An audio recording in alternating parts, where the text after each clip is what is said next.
Hello everyone. Welcome to the YouTube Model Builders Thursday night general hangout.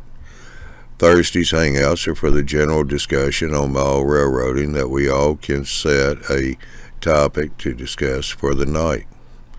Thursday's hangouts are the proud sponsor of the Tuesday night presentations, the YouTube Model Builders, eMag, and the YouTube Model Builders live show.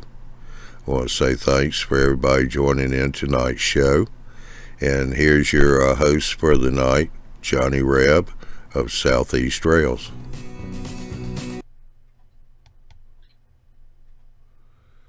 Howdy, everybody. Hope everyone is doing well tonight.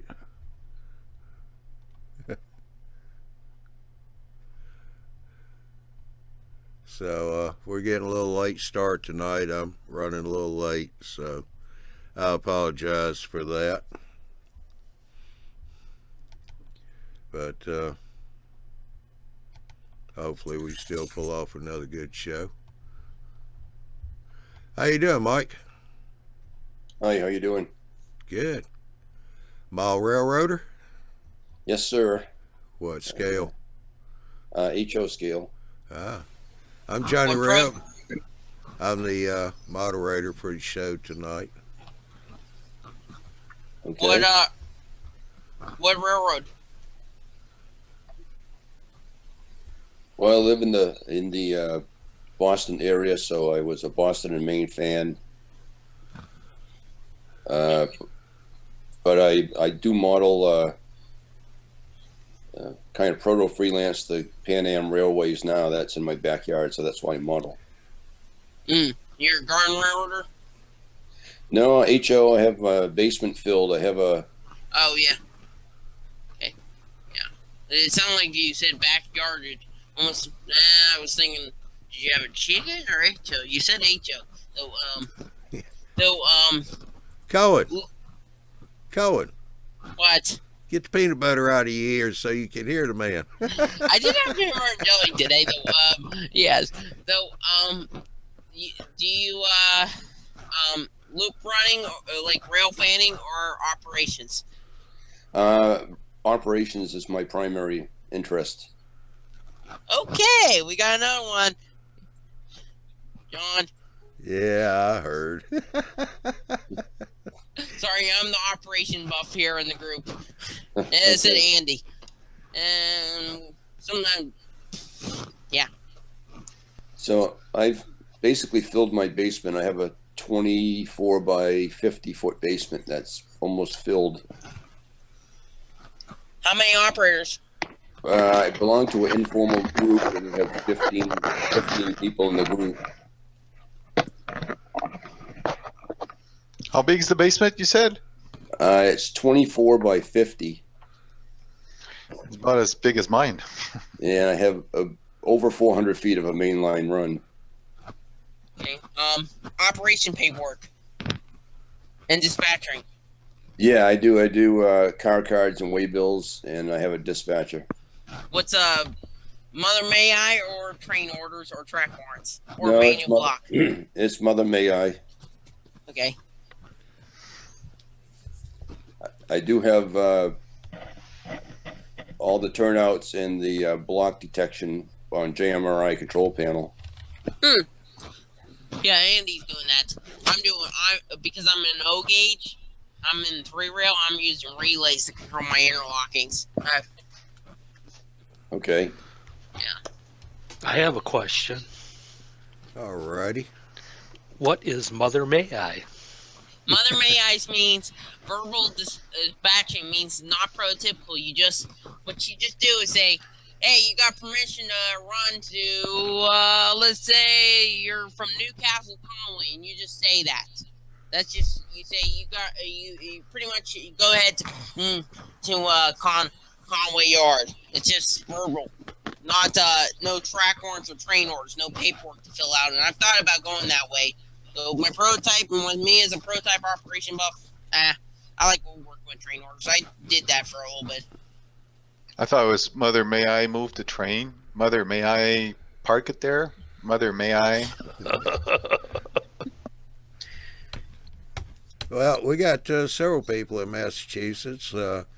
Tony Marino, he's in Western Mass. Then we got Noah and Mark.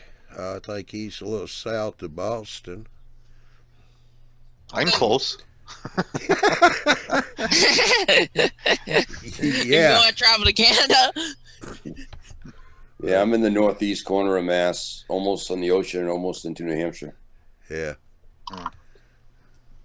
But yeah, unfortunately, I don't know if everybody saw it in the news. I know it's not train related, but it's history related. But John Glenn passed away today at 95. Astronaut, senator. I did see that. yeah, Yeah. I did too. Yeah, 95. Yeah. yeah. He made history for sure. Absolutely. Besides watching it. Do you, Mike? Do you have you ever posted any pictures on the Google Plus page of the layout? No, I have not. And quite honestly, I'm in the early stages. I've got a lot of plywood and track, but not much scenery. So I was, Plywood City. yeah, Hey, exactly. That's fine. We like to see it all. Yeah. Okay. Yeah, I was gonna wait till I had some scenery done, instructions and stuff, but I want to get the main line done first. Yeah, just I go don't ahead. have any scenery, and I've been posting a lot of pictures. Okay, I'll post some. Have you If you- joined the YouTube G Plus page yet? Community? That's how Yeah, I you get. just joined recently. Okay. Because you got YouTube, but you also have G Plus. Okay, I guess I need to figure that out. Yeah, you go. Oh, what is it? It's been so long. YouTube model railroaders. In G Plus. And Okay. you put a request in for. And that's where we post the regular hangouts too. Well, Okay. we post the Hangouts both. And actually, what happens is YouTube, when you first start your channel, if you got another community that you belong to, they ask if you want to link the two. And that's what a bunch of this is. So if we post in YouTube, it automatically posts over in G Plus. So we Okay. post everything in YouTube here as far as shows go. It gets posted automatically in the G Plus. Mike, over at the bottom left-hand corner, there's a little messages icon. If you'll click on that and expand that, I just pasted you a link to that community so you can go there and follow us. Oh, I see it. Okay. Yeah. Thank you. And hopefully, if you ever want to, you can also show the layout on the camera if you want. So, we're always interested in different stuff. We just want to see progress. We're not model railroader. We're not actually wanting your layout totally finished. Oh, Magazine. okay. Yeah, A finished model railroad? I've heard rumors of those things. yeah. Okay, yes. Let's say 90% or something. I'm always tearing out something myself. Let's say that to get better operations. Yeah, I'm almost finished. Tony I'm almost Marino. finished. Yeah. Tony Marino's got a comment here. Johnny's echo is Josh tonight. Hey, I'll take all the help I can get. Well, I'll give Mike a break here for a little bit. How you doing, Ralph? I'm doing just fine. How are you? Yeah, that's good. I do have a question. All right, hang on. I'll get to your question. Jeez, you're killing my train of thought here, Cohen. How you doing, Phil? I'm doing good, John. Yourself? Yeah, that's good. Hawks, you doing okay? I'm doing fine. Yeah, we know Andy's always snug as a bug in a bearskin rug, so. Yeah, I can't complain about the weather with a bunch of Canadians on here, so I will hang back. It's snowing here right now. Same here. Yeah, see, so I can't Same complain here. about it. Yeah, us boys down here in the South, we don't know much about snow. Come on No, up for a visit. Huh? Come on up for a visit.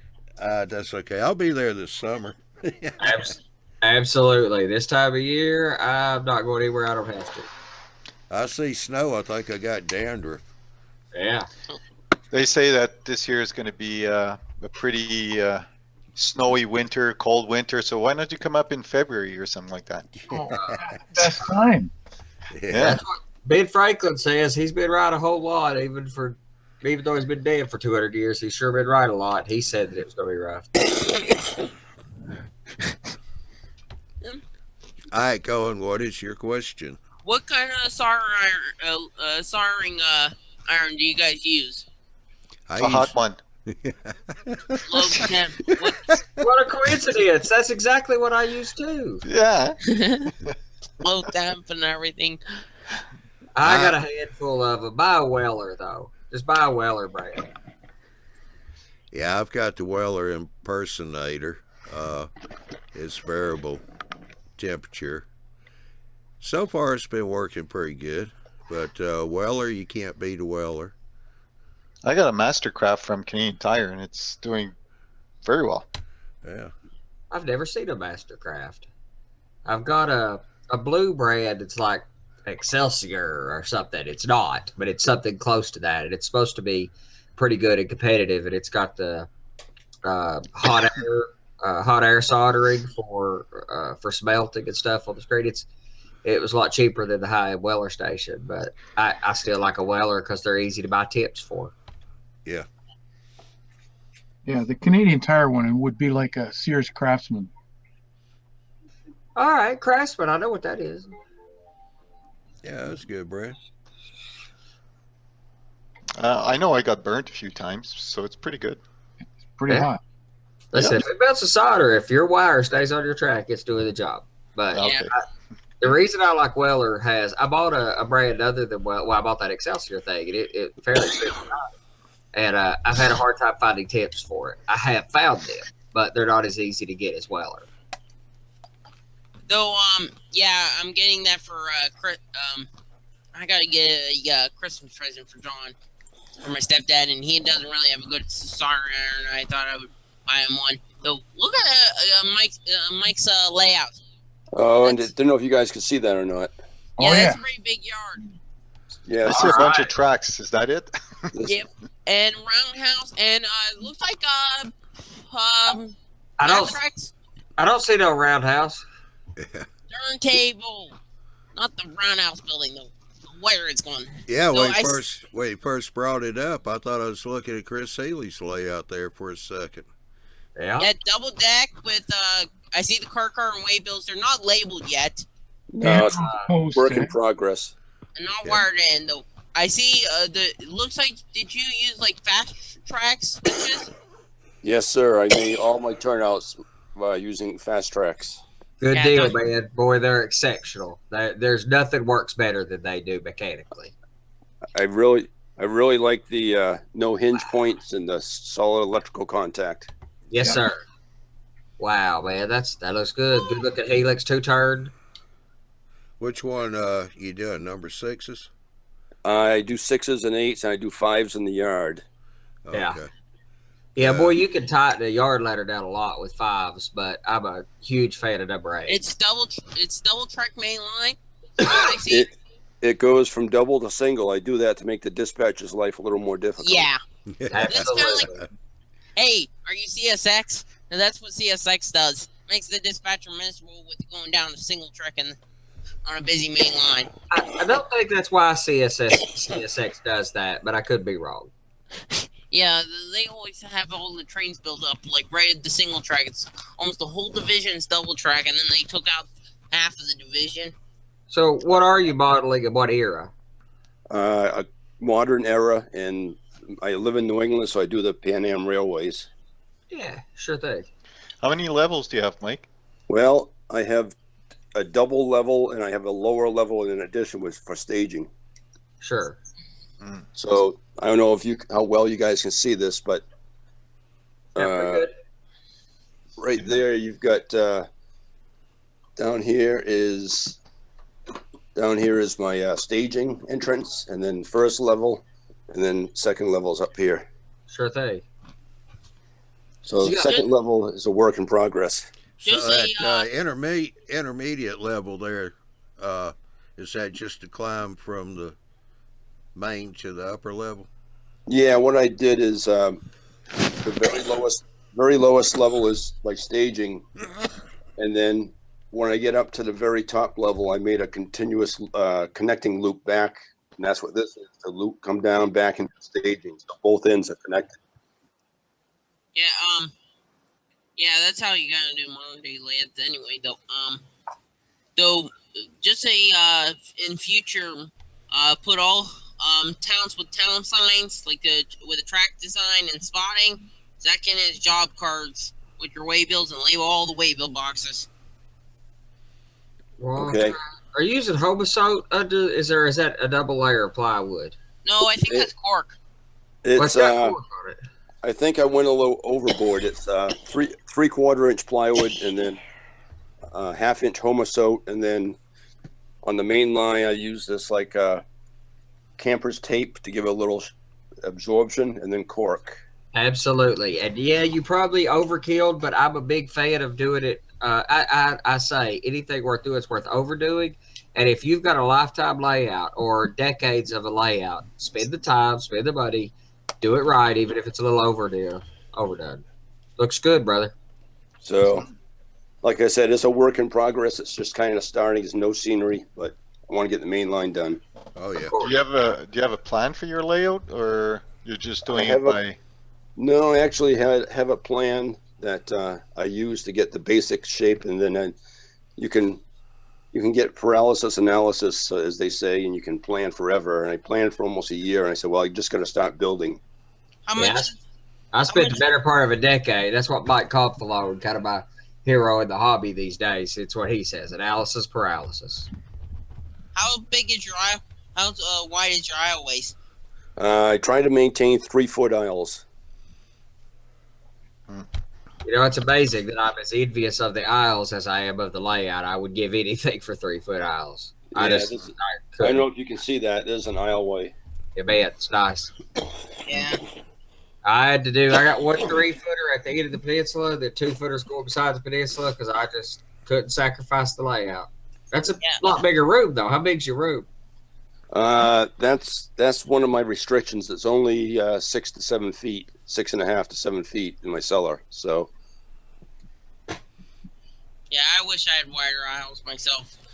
Before we get too far along, hey Joe G.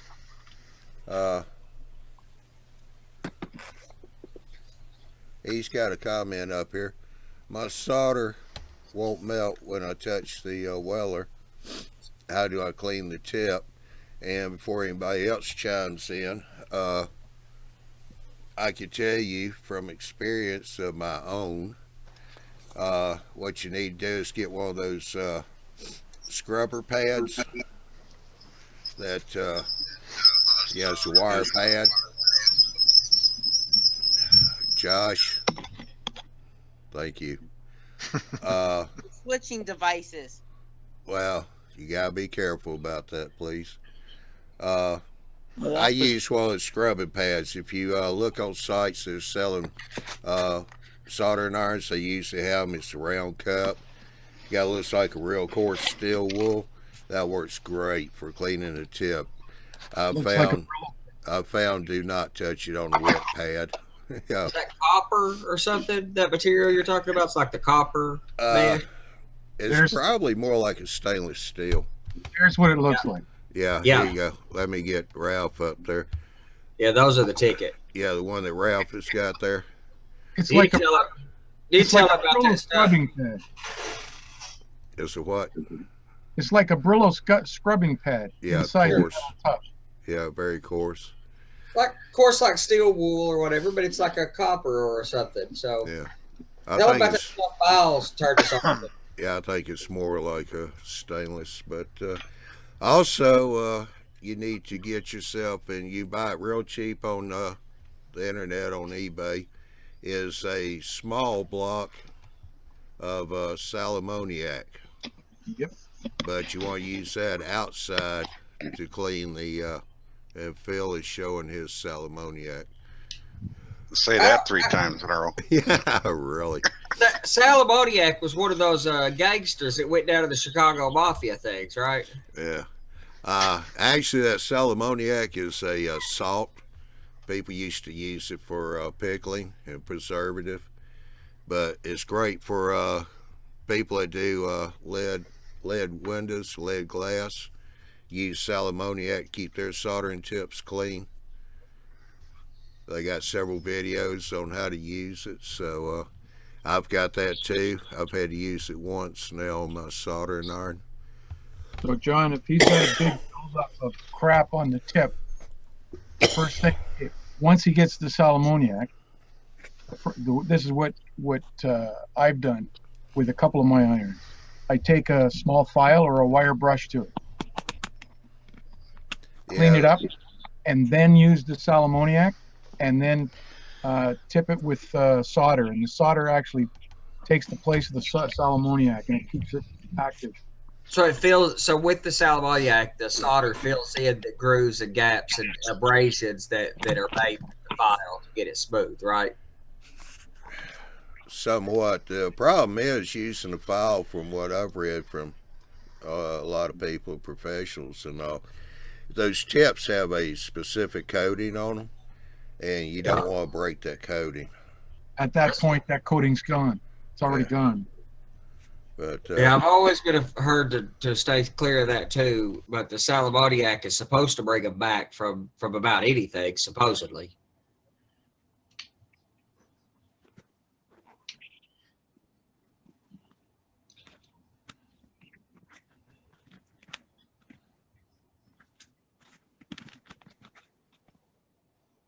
Well, how have you been tonight? I've got a video on my YouTube channel of how to use sal ammoniac. That's right. I remember you doing that. It's good. It's good stuff. Good video, I mean. Oh, Phil, I'm sorry, but I gotta do this. Uh-oh. I just saw what Phil's building. Hen house. Yeah, that goes with his house. What's he building? A hen house. A hen house, yes. Oh, I live in He's a got a hen house full of girls, so why not build a hen house? Yeah. So he's got two houses full of chicks of different sizes. Yeah. Yeah. Pretty much, yes. Is that a wood? That's a wood kit. Look at you go, brother.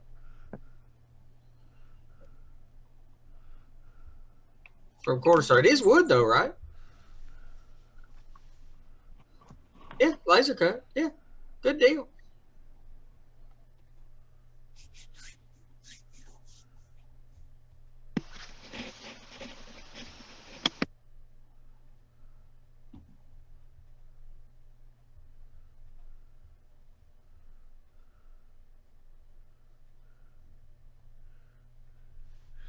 Yeah, give that a try, Joe, and let us know how it works out for you.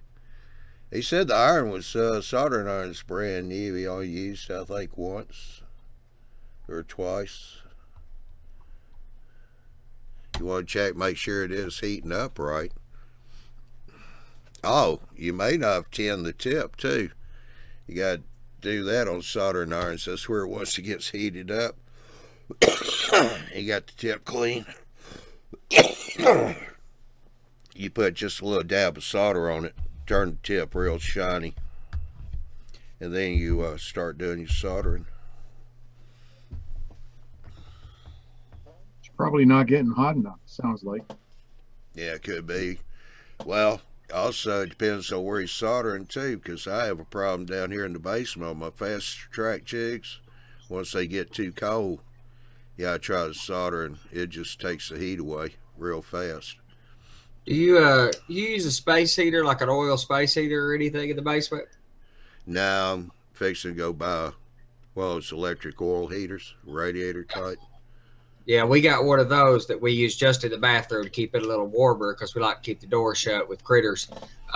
But I could take that. If I'm going to do serious soldering or something, I'll go lay by, especially in the winter or something, I'll go lay rail and all that stuff on that oil heater and just let it all soften up, let the heat get to the metal for a few minutes. It's not a big deal, and I don't know if it even makes a difference, but it seems to make it easier to work with.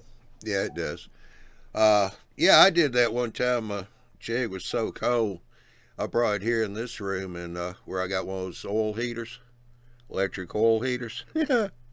I said on there, and I said, well, just leave it on there a couple of minutes. And I went to do something else and forgot all about it. Come back, and yeah, I grabbed that thing. It didn't take me long to look at it. It hit the floor and stayed there for a little while till it cooled down. Yeah, they put out a bit of heat, and they're really good if you're going to throw stuff on it for a couple minutes. But you know, I throw my clothes on it in the morning, but if it takes me longer to get in there, you know, sometimes I have to do the hot pants dance as I get dressed. Yeah. God, you Southerners, honest to God. I know it's Hey. too much You information to need give to out. get toughened up, man. You come on down here for a couple of years and then go back to Canada to see what you think.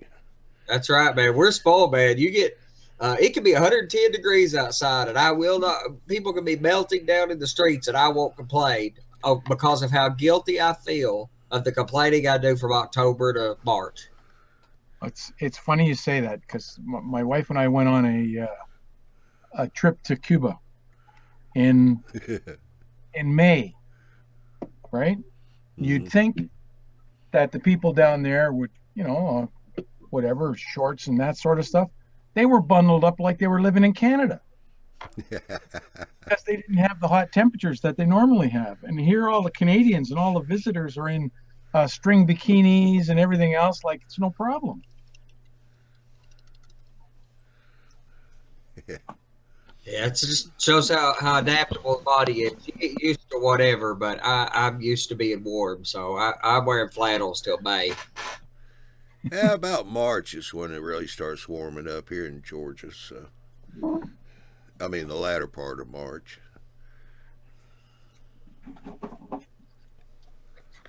But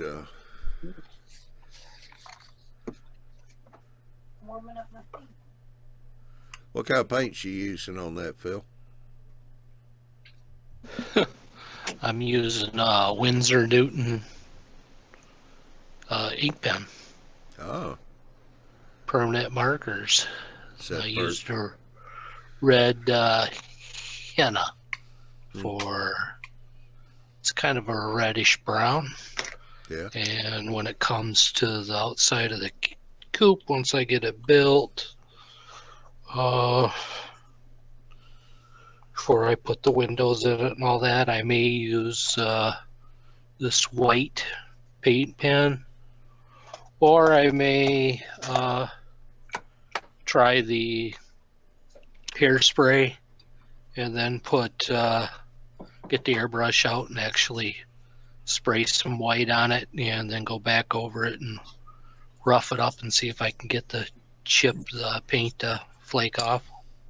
Or that oil crayon trick that Miles shows off. If you just want a little bit of paint to be sticking to it, I'm going to do that for I got a little pump house that I'm going to do, and I'm going to use that oil crayon for that effect. But Hairspray's not going to work so well on wood. Okay. Where'd you get your pump house at, Andy? What's that? Where'd you get your pump house at? Oh, it wasn't actually a pump house. It was it was part of the Branchside Trades Laser Art kits. They have like I think it was Branchside Trades. It's like a 4-pack of structures, and it comes with a building with kind of a small door on the side that I didn't use, and a building that looks like a section house, and a little tool shed. You know, it's like 4 little structures. It's like $30. It's a pretty good set of laser kits and a really good starting point for people. But for $30, you get 4 little buildings, you know. Right. And I paid $30 for a garage for a house. So. Right. I need a pump house. Try, Phil. Yes. You go out and get Crayola markers, the ones that the kids use. Yes. Paint with the Crayola marker and then go back with a brush dipped in alcohol.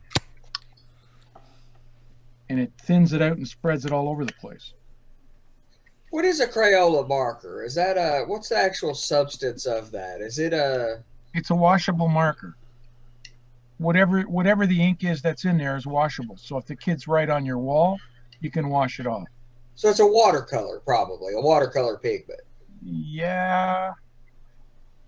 Well, I mean, that would explain why the alcohol would spread it as a pigment too. But I'm interested in that. That's it. Miles had done a trick with an oil-based crayon that was pretty intriguing. That looked like some of the buildings that, you know, they were painted, and 40 years later, there's a few specks of paint clinging to the wood.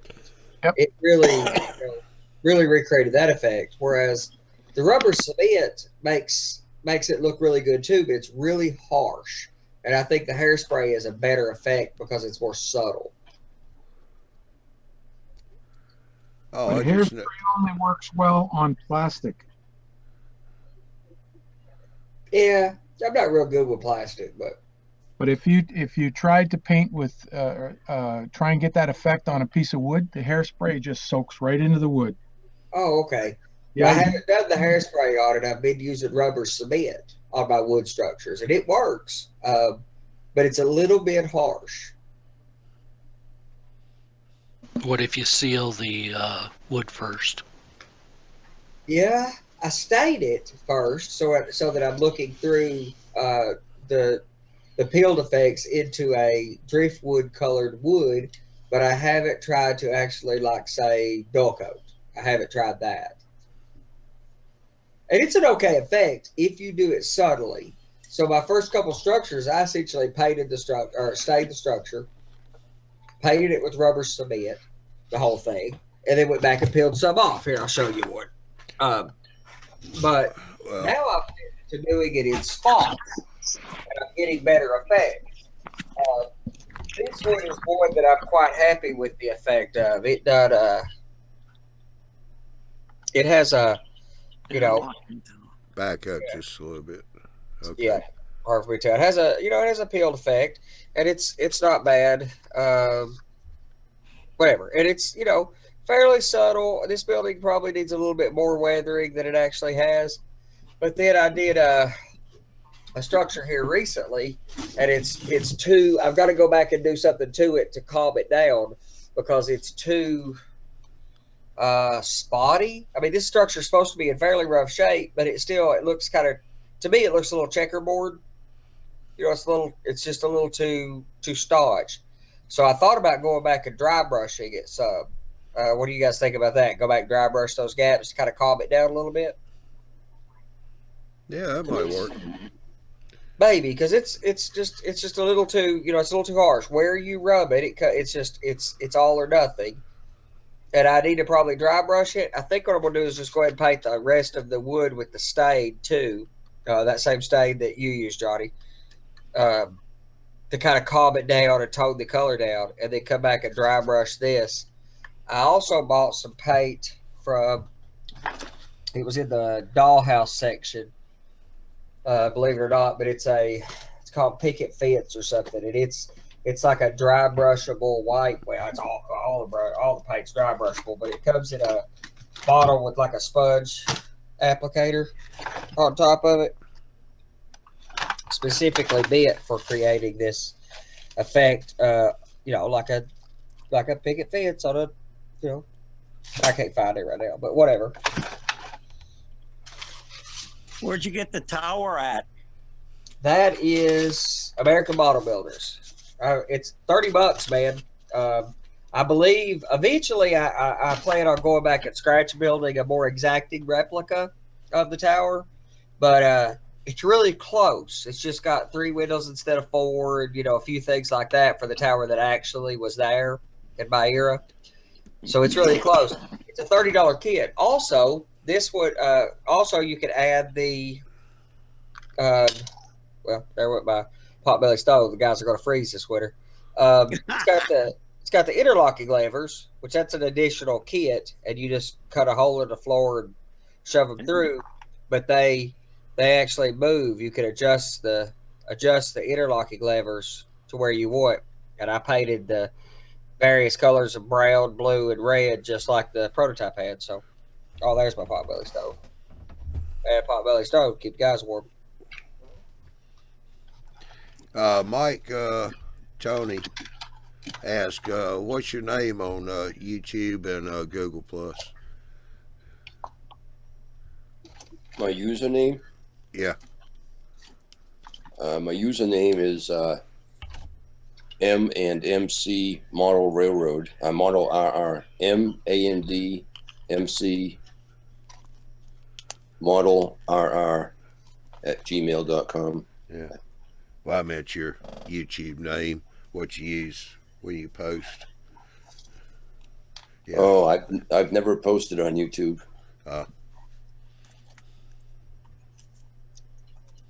This is all new to me, as you can tell. Yeah, yeah. Hey, it was new to all of us when we started, so. You'll be an old hat. You'll be an old hat in no time, brother. That's why he's got so much model railroad done. Yeah, yeah. Yeah, very true. Stuart Trains 98. What about using the crackle style paint? I have heard people who have tried it have had good results.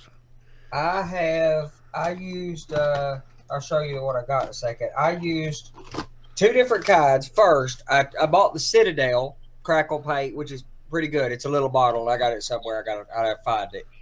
And it's okay, but it's too subtle of an effect, and you would about have to see it under a magnifying glass to see it.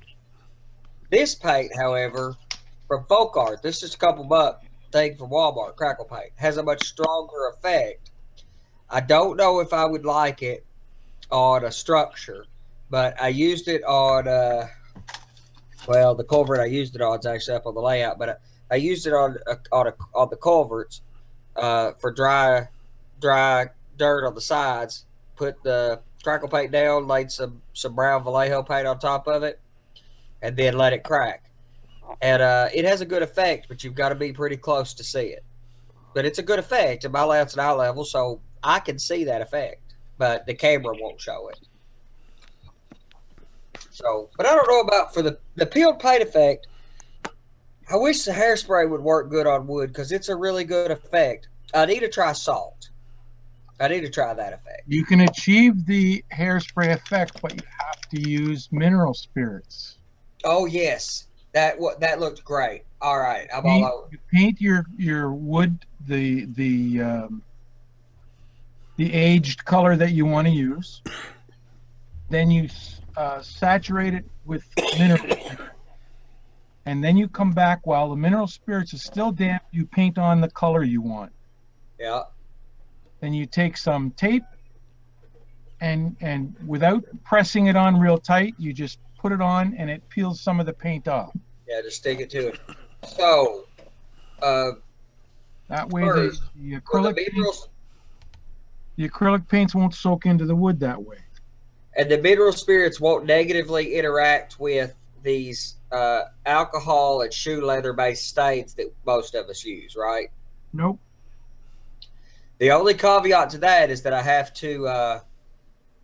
would have to paint the walls before I assemble them and get the effect. And I do a kind of a weird thing on kits these days. I take these cheap tab construction wood kits. This is a cheap $30, $40 tab construction wood kit. And I lay it out, take a saw to it, and chop the tabs off. Chop the sides down straight and sand them. And then I take a square stock. Forget that piece inside there. Don't worry, that's just reinforcing. But at the actual quarter, it's a piece of 16th inch square stock. I glue it to wood wall. Then I glue the opposing wall to it. It makes a lot better. The trim looks better because it's flush to the siding instead of a little thin piece of trim that's just slapped on like the cheap kits come with. I mean, it's going to cost you an extra hour and a half to do that. But boy, it makes, not only is it structurally sound, but the trim detail looks good because you can't look back at an angle and see back under the trim board. It looks all nice and tight. If you use paper as your trim, you won't have that real thick piece of wood. True, but you can see back under the lap siding, the gaps in the lap. Well, you see that on houses anyway. Normally they cut the siding into the trim strip. No, they don't. No, they don't. Not down here. Oh, no. Not anywhere that I know of. Well, I always did back when I built houses. I cut the trim in. But if you do these, and the camera doesn't do this stuff justice, but this is the trim strip laid on top, the way they recommend to do. and there's every lap, there's that little gap in there. As tight as that is back there, and even though I used And contact cement, that's what you have in real life. You have that Yeah. gap.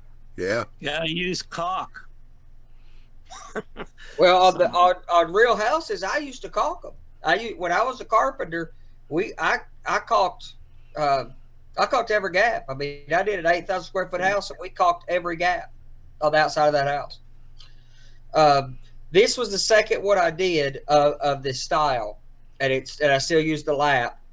I painted it with chalk though. I mixed up a paste of chalk, put the chalk on, and then with the paste, and then sanded it off, which gave me some varying degrees of slightly seeing through it. It's not a peeled effect, but it's a heavily faded effect. It's a good effect. I like the chalk.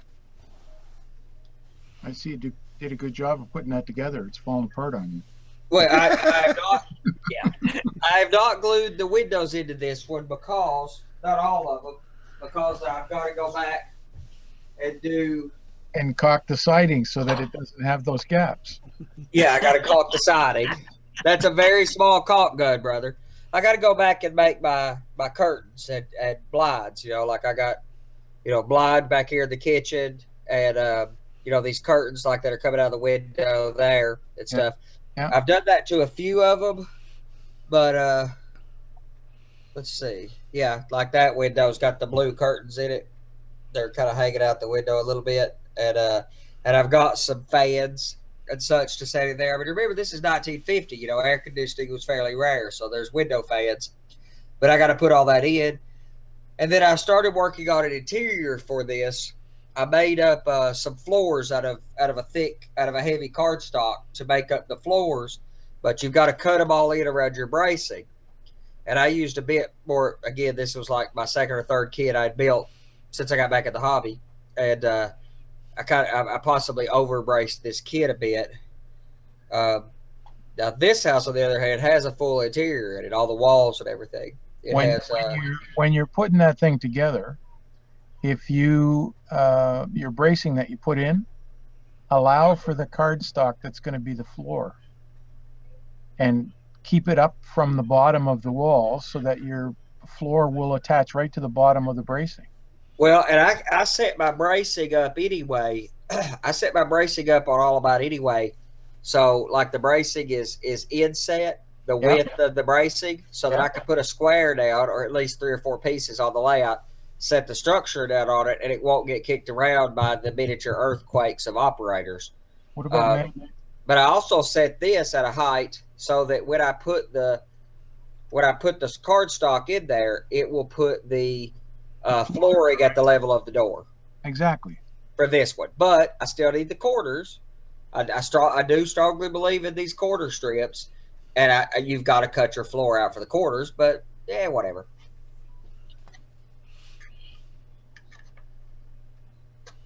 Well, you left the tabs on for the roof.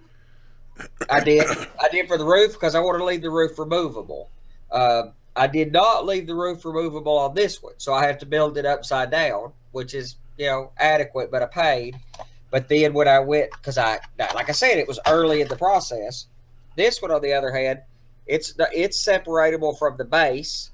It takes a little bit of work to get it out of there, but it's separatable from the base with its wall system, which is not very extensive, and then it has its supporting braces inside, and then and it has a hardwood floor in it, and then I left the roof off also so that I could do the upstairs with, and I've got to build its stair system going down.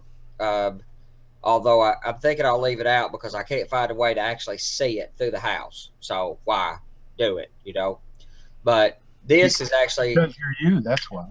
Well, yeah, you know me. And then also this floor is removable. See how it's loose in there too. It just requires a little bit of finagling. But this roof, which is also has hardwood flooring in it, it's removable as well, so that I could get back in there, and wallpaper. Well, as far as the steps go, just put a pole in there. All right, that's a good idea. Mulligan. Yeah, I'll do that. That's what I'm going to do. I like that. Thank you. I'm not going to pass this one up, but Gotta be a Ralph, good. Ralph, I'm going to let you go get him. Dwight said Ralph in a string bikini when he's talking about going down to Cuba. No, that wasn't me. Yeah. That wasn't You me. say that now. I had like boxer type suit, but there was a guy there that had a string bikini, and he was probably about 70 years old. Oh, We all sort of laughed at this guy. It was like he was wearing a jockstrap. yeah. But about the third day in, one of the girls cut her foot on a shell down at the shore, which was probably a quarter mile away from the hotel. And he carried her all the way to the hotel for first aid. Huh. After that, we said, you can do whatever you want. Yeah. You got our support. Oh, yeah. But no, I wore a boxer suit. Well, you know Dwight. If I was younger, maybe, but I'm not. Plus, I'm sure my wife would have had something to say too. Did you see me? Did you see my module I put back up in place? Yeah, I was going to switch over and watch Chris lay a little bit of track. Looks like he's working on his ladder there. That's boring. What we're here for, man. Live vicariously through you, brother. Okay. Well, this is just a staging yard, so it's nothing special. I'm just picking my way through some well-used track. Right now, I'm just knocking some nail heads. They must have just cut it off. I just pick through this stuff that I was telling you the other night. I get dirt cheap by buying used track, and a little bit of work is as good as new. Yeah. Yeah. Nickel silver's not going bad. That's right. It's only a staging yard, so I don't care if it's got a few busted ties or whatever, as long as it's structurally sound. So I'm just spiking it into the homosote right now. That's all I'm doing. Are you going to leave it spiked in? Is that just how it's going to be? How it's going to be held in place? Or you going to go back and caulk it, lay it down with caulk? Nope, that's it. Not for the staging. I want to be able to easily Change it. fix it if you have any problems with Sure. warpage or whatever from expansion or contraction. You just pull a spike and stick a new one. Well, that's the whole benefit of homosote anyway, is that it holds nails and spikes so good. So Right. They're not going anywhere. no. I mean, they'll back out of there a little bit over, a decade. But you take like this piece, I don't know how good you can see it, but the piece I need is shorter than a full piece right now, because this piece I want to keep in here because it fits the curve start to finish. Well, I found this piece here, it's got 2 broken ties in just the right spot where I'd cut it anyways, so instead of cutting a good stick, you cut a used stick that had a bad spot anyways where I would have cut it out. It's perfect. Nothing wasted. Yeah. and at 50 with that, I'll stick, Are you cutting that with rail cutters, or are you cutting it with Dremel? Dremel. Yeah, I use a a Dremel. Yeah. In fact, I gotta go get a pen so I can mark it. How many discs Oh, do you there it go is. through while you're doing it? Depends on what kind of hurry I'm in. When I'm calm and taking my time, I can cut The untold only pieces thing with it. But the minute you rush, do something stupid, you're gonna break one. yeah, they're gonna fly it all over the place. So now I just lay the. Actually, I should get this one set back a little.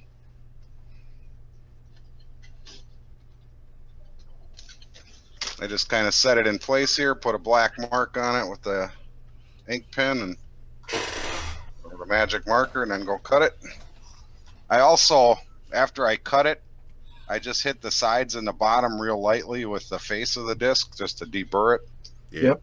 And then I have a second Dremel with a rotor with one of those wire brushes. In fact, I'll show you. I'll take you in there.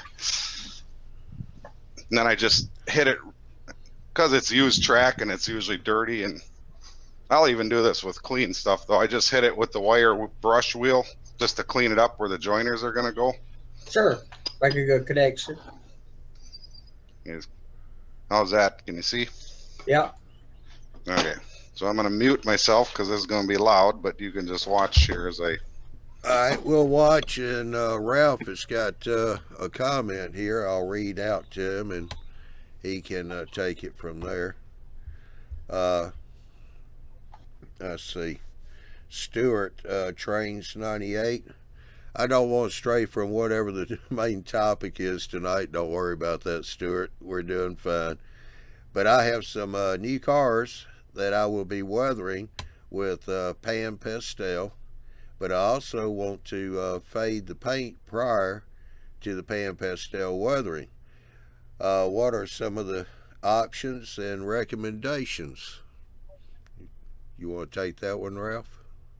Okay, first off, pan pastels, good luck with that. They're not my favorite. As far as fading the paint a little bit, I use Tamiya paint, and I mix a wash of about 10% paint and 90% alcohol. And I spray it with my airbrush. And it may take 3 or 4 or 5 coats, light coats that is, to get the effect that you're looking for. And then like I use MIG ammo or AK products to do my weathering with. I won't use the powders like that. So that's where I'm at. And I do use the powders myself. I mean, I think Ralph's work is pretty hard to argue with because his is pretty doggone exceptional. But I do use some powders. But I will say that Ralph's pushed me in the other direction for using less powders. But there are certain things where I like the texture, like around the stack, where I want some of that texture that happens with soot build up, or on the bridge piers, I use some rust chalk because there's kind of a, not chalk, pigment, AIM powders though. The pan pastels are a little oily for my taste. The AIM powders are more dry, and they leave a better texture for that rust texture that kind of piles up on the bridge shoes. But Ralph, your work's hard to argue with, brother. So I ever so slightly like a slightly different way, but cautiously, because your work is exceptional. All right, Stuart Trains 98's got up here, the wash that you make, is it with white paint or a shade lighter than the original color? I usually do it with white. And if you're working on a green surface or a red surface, take a look at a color wheel. If your surface is red, put a drop of green in the white. If you're working on a green surface, put a drop of red in the white. Because they're opposite colors, it'll tend to tone it down, tone the color down. Hang on, say that one more time. I'm sorry, I was listening, but that so a red paint job, which I have some of, like Tuscan red. Yeah. Okay, so like a Tuscan red paint scheme that I want to flatten the color out of, or white the color down. Should I try to use a green color that correlates? So like Tuscan red of a Norfolk and Western passenger car, which is kind of like Pitsy brown, but a little more red. Tuscan red, rail boxcar red, all those brownish reds. Yep. They are the hardest things to weather. I was afraid of that. I've heard that. And basically all you can do is lighten it with the white and then put a dark burnt umber on it. Burnt umber. Okay. Um, But don't put the grade in there for that. You're no, talking I'm more thinking about like, let's say a Canadian dash. Canadian Pacific Yeah, yeah. engine, red, bright red, like Hawk's icon there. Yeah. Put a drop of green in, a bright green, Okay. and then vice versa. If it's a green engine, you put a drop of red. And if So you now look when at you it- guys are talking a drop of a color, you talking in paint or in like your flat finish, like a dull coat? no, it's you're making up a wash to fade the paint. So Because it's actually, a So it's friend of it's mine taught me a basically- trick that works really good. He puts a couple drops of white in some dull coat, and that just takes down this whatever color without having to try and match a color or change it. It's amazing what just a little bit of white will do. It'll take like the Milwaukee red or Milwaukee Road orange and just Well, that's turn what it I, into a that's nice what I'm saying. flat orange. The wash that I make up is 10% white paint and 90% alcohol. And to add to that, if you're working on red or green vehicles, you put a drop of the opposite color. But only the bright ones. So like a Brunswick grade, like a dark Pitsy grade, you probably wouldn't mix a red with that. Nope. Okay. That's why I wanted to catch that. Like I'm not going to fool with this car because it's out of my era, but it was a freebie or whatever. Sucker's bright red as it could be. So it's a really good one to play with Weathery God because, it's that new stuff. So it's a good one to play with Weathery God. I could throw a little green in a paint of this. And just use a bright green color. Yep. All right. I want to see where that'll take me. That's really interesting. Now, that said, I mentioned it to somebody else on one of the other groups that I'm on or that I talk on, and he went a little bit overboard with the red on a green engine, and he actually turned it pink. Because of the amount of white, though, not because of the grade. No, it's because he put too much red in the color. I'm talking a green engine, so he put red in the white, and it turned pink. He had it so thick.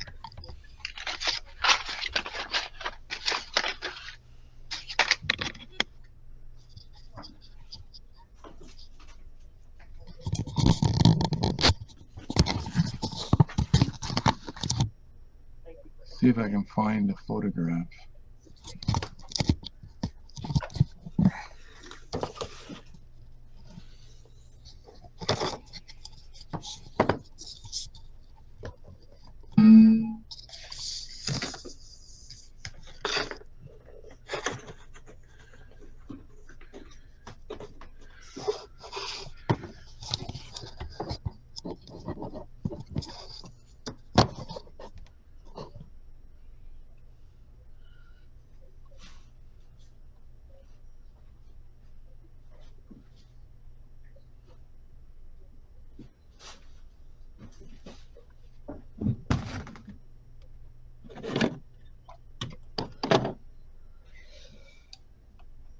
Yeah, Stuart Train said thanks. He wrote that down.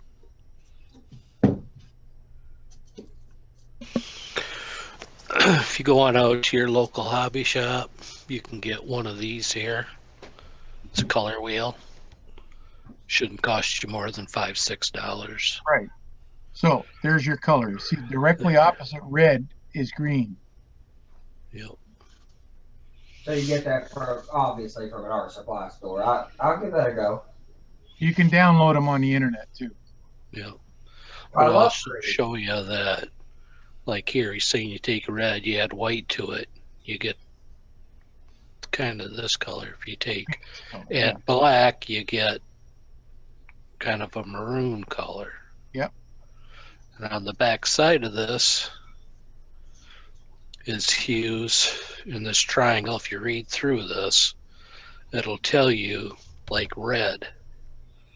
Here's your different shades of color that go good with red.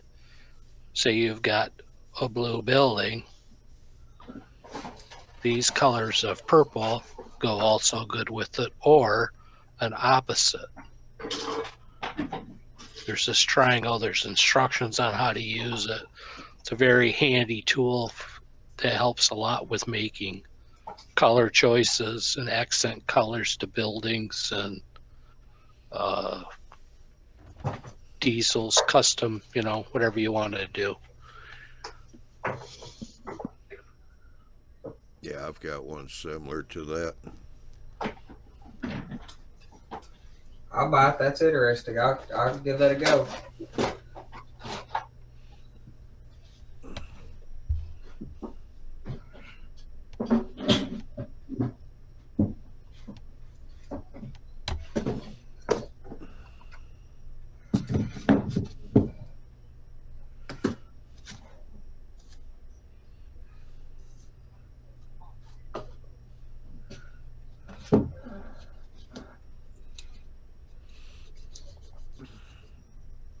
Hey, Andy. Oh, Sir. never mind. All right. Well, Yeah. well, Yep. what? Yeah, after you get done with that, if you get back over to the bench, can you go check the YouTube video? Sure. I don't see the buffering, but it's telling me I'm low. The output's not good. Sure. That's easy. I kept it open so I could check it. I had checked it a few times. What are we checking? It seems to be pretty good. If you'll switch videos away.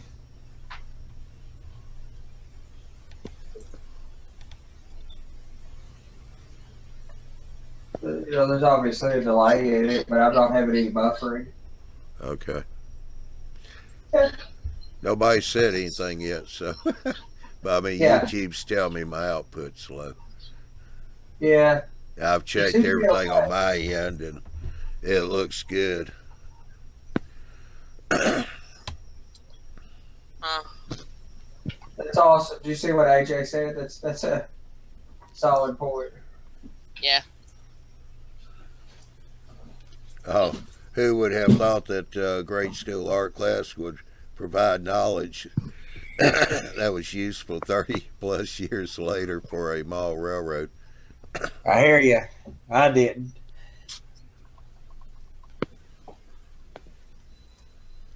Yeah, just let everybody know if it does on your end while you're watching the video, if it looks like it's dropped out. Put your cursor up there like you're going to hit the mute button or the whatever. You'll see a button that says live just past the volume control. If you click on that, it should go back red again, or the dot would go back red. That'll bring you back to the real-time video. One of these.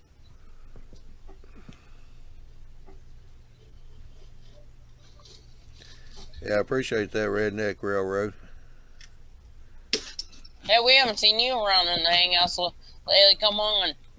On the off show hangout. We haven't seen you on. Yeah, just want to let everybody know we do have hangouts pretty much every night. So you want to come in, join in on the hangouts. Be glad to have you. Go to the Google Plus, YouTube Model Builders. And now that we're back in season, everybody's getting back into the basement and such. Yeah. So.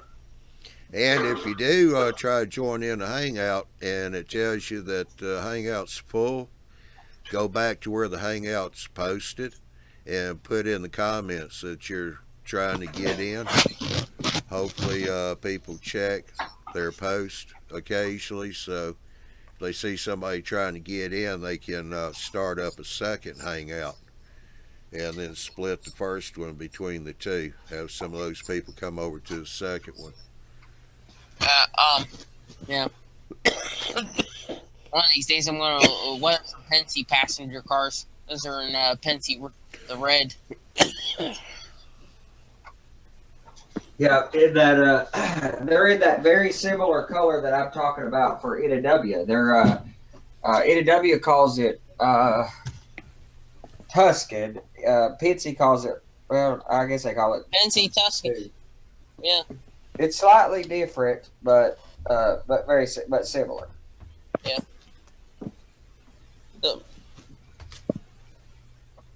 Yeah.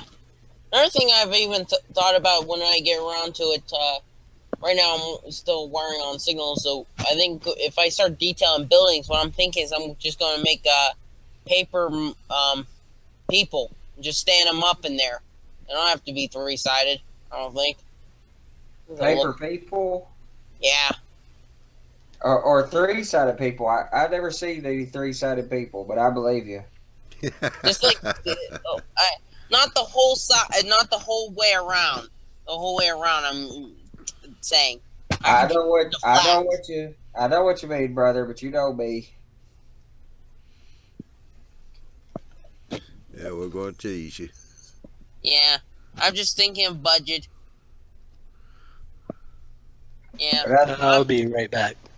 But on the paper buildings, I'm sold on the paper building business, and especially after Lloyd here sent me some samples of some paper product he had purchased, and just show value in the community here. Everybody's out to help each other. Lloyd sent me some because I was kind of unsure about that, and they're paper, and they're very, very good and very, very well detailed. But they have a texture to them too. They're awesome.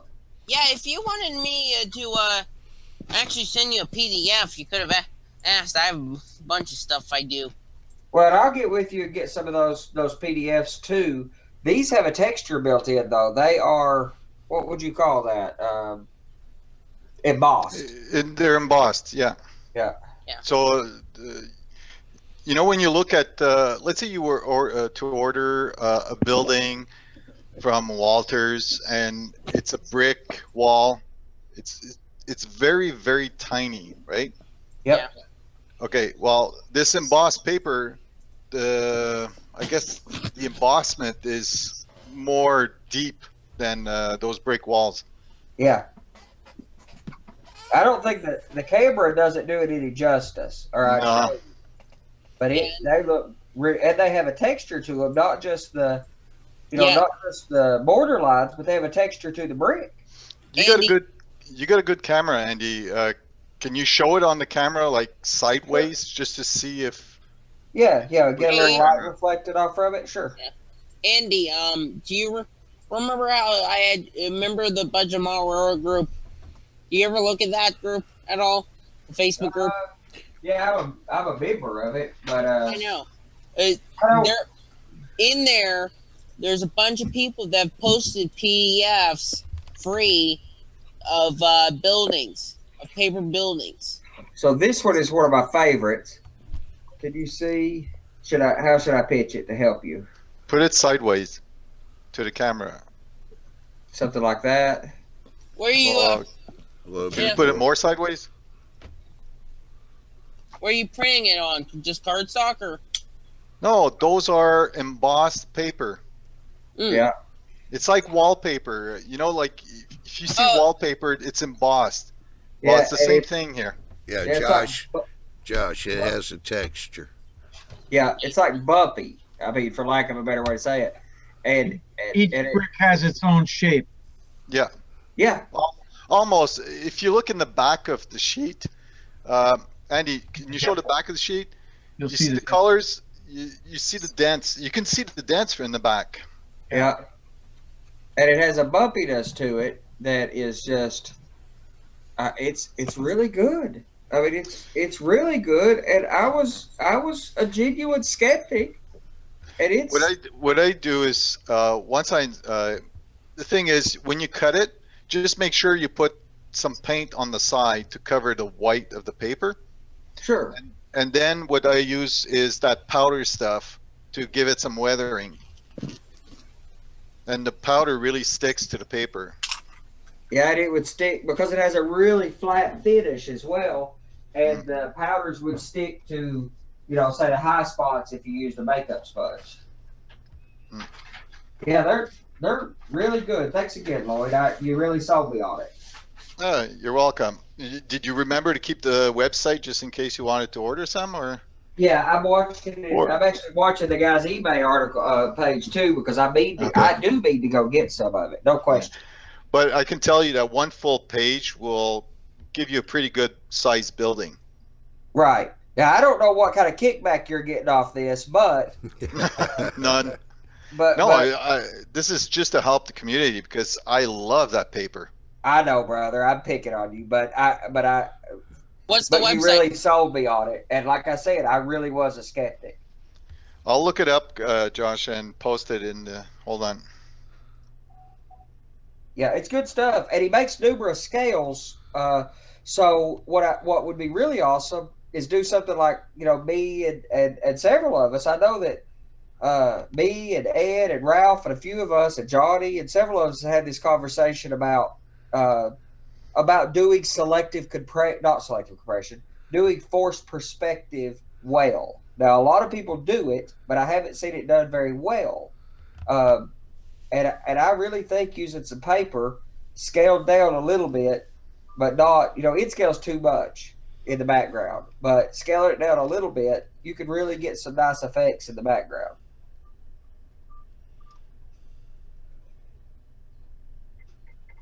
Oh, here, I found it. Hold on. Yeah, people in the chat won't see it unless you go over to YouTube and post it there. Also. Yeah, you probably better to paste it in the YouTube chat, actually. But if you'll drop it in there, I'll go paste it to the YouTube chat in a minute if you want me to. Yeah, go ahead. Here it is. Or the Google Plus page.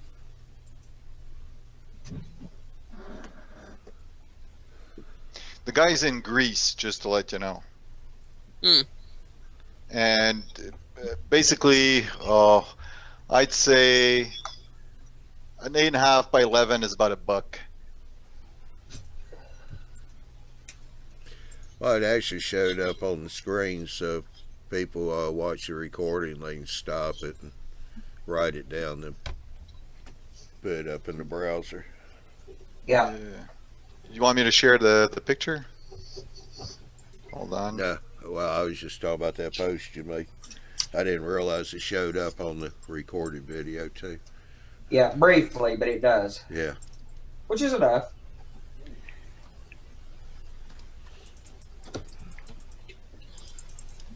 And they also can rewind and watch it again and again and again and again. Well, Bob, what's up? Oh, the usual. Thursday night. What's usual about a Thursday night? This? Oh, okay. I'm just not on there every Thursday night. Sometimes I watch. I heard Andy talking something about forced perspective and end scale, and my ears started ringing, and I had to get in here. Yeah, hey, we don't miss a lot of opportunities to badmouth end scale around here. Is there end scale dying? When you do, you used Bob's name in vain. I'm messing with you. Anyway, the idea of taking end scale structures and the like and putting them in the background, I've seen that done a lot. I've just never seen it done very well. So we've been talking a lot about doing forced perspective. It's shrinking things down, but only a little bit. And with these paper structures, you could do that in a way that you can't hardly do if you have to buy kits of one scale or another. Mm-hmm. So you're saying mine wasn't done very well? Did you? Oh gosh, almighty! Did you do end scale? I did end scale on my HO layout. You're right. Yours is the exception. Yeah, you don't even remember it. Come on. How far away was it? 3 feet. Okay, well that's different. I can't. Generally speaking, I can't get 3 feet away. My layout's not deep enough. Oh, you're right. But I've seen what's the guy's name? Dick Elwell. He did it in 9 inches. He went from HO to Z scale. Wow. See, I generally, for shallow layouts, I've generally considered end scale too extreme or too brash for that effect. If you have a lot of depth, then you can, but generally it's too extreme. Whereas if you could get some good TT structures that would be perfect, but they're virtually non-existent. But with that paper, you could shrink it, say 10%, and go, like in my city scene, what I want to do is do paper structures some. And what I'm going to do is, as you step back, I'll shrink down 10%, and then I'll step back another building and I'll shrink it another 10%. It'll be subtle, but and here, let me show you one cool effect while I'm farting around. Well, Generally speaking, sorry, Johnny, go ahead. While you're doing that, Dwight, Bob, the Polar Express Santa Steam train is at St. Paul Union Depot now. Oh, fun. So while you sitting here talking to us, go run out there and see it. Yeah. Now. So see, generally you can't get any serious depth. This is a module where I did some kind of experimenting with this effect, where like my bridge piers, by the way, they're made by Dixie. Nice. Mm. They do the job until they're Is that a Southern company? That must be a D cup, right? Yeah.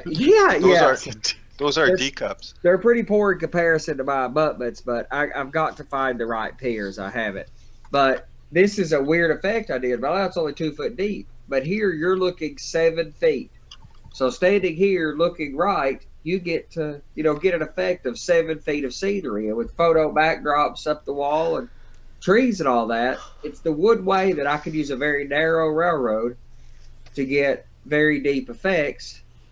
And because you've got this piece of right now foam core, there'll be fascia in front of this, and then the top deck runs in right here, and it's so there's a valance coming over to here for the top deck, and the top deck runs in.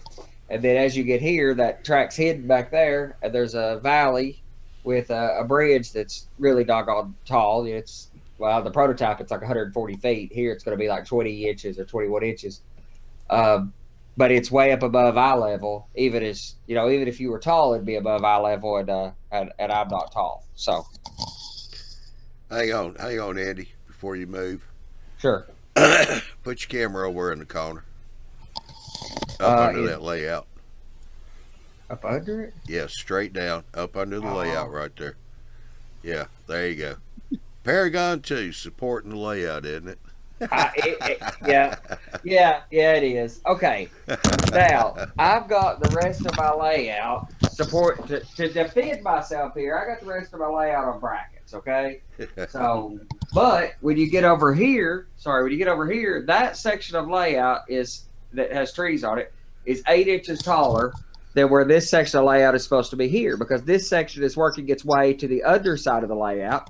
This section is working its way to the top side of the layout, to the top deck. It goes out and around the peninsula. It's in the middle of the room that's there in front of my workbench. That section is just temporary for the purposes of where the peninsula goes. And then this section goes around the peninsula and then ends up on this bridge up top.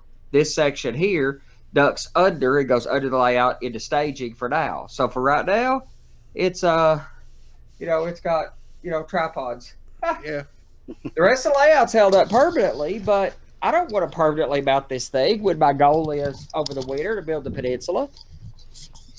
And it's all it's all Ralph's fault anyway. He was pushing. You got to get trains running, and I didn't want to let him down. Yeah. You're right. But it's okay. I got broad shoulders. I can take all that. Yeah. As can I. I appreciate it. Hey, here we go. If Floyd's wife could only figure out how she could get him on his hands and knees to do work. There you go, Andy. Force perspective. Live show. Okay, let's get over here. Now this guy, there's the buildings that he did. Yes. So this is smaller than HO. Okay. This one back here is about N scale, or it's a little bit smaller. And the last one, there he didn't put any detail in it whatsoever. The detail in this is only marked on with a pen. Sure. and then he'll do some stuff on this one, but the one that's in front of the HO one will have all kinds of detail. Well, see, that's the effect I want to do in the city, where I only have enough room to do a few structures, but I just don't have enough depth. But if I go, as I go down the city streets, and there's no way I could go to N scale. It's too extreme between just a few buildings, city buildings.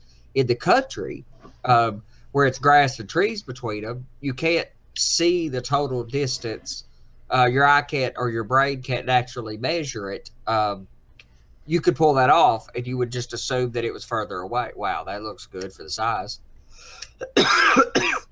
But in a city scene, you could shrink each building by just a few percent, and it would slowly force the perspective. There's another thing that he does. He only does 2 walls because you're not going to see the back 2 walls. Yes, I'm doing the same thing on my kits too. I'm putting foam core or styrene in. Why not? Model what you see, that's it. Well, he really does just what you see. Who is this guy? Earl Smallshaw. Earl Smallshaw. Of course he does. That guy's a legend. He's a wizard. Yeah, he's that railroad he's got that's like 20th. Well, it's like the 20s or something. See this thing here he built, and he glued it onto this stand, and it sits behind the main line with some trees, and you can't tell the difference. Yeah, he does some crazy stuff, man. He does. He's the John Allen of, he's that style of modeler, in my opinion. There's the main HO scale building, small one which was on the back side of it, glued on a platform on the back side, and then these other buildings get smaller as they go back. Yep, I've watched this video, by the way, this talk he did, or this clinic he did. It's actually available on Model Railroad Hobbyist. Yep, it's a really good video. Yeah, he does some really creative stuff.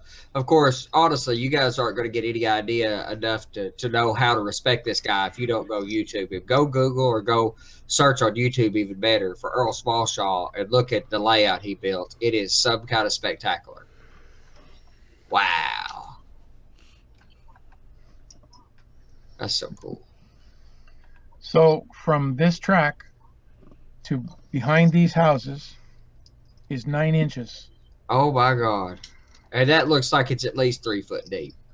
Yeah. Mm-hmm. It's only 9 inches.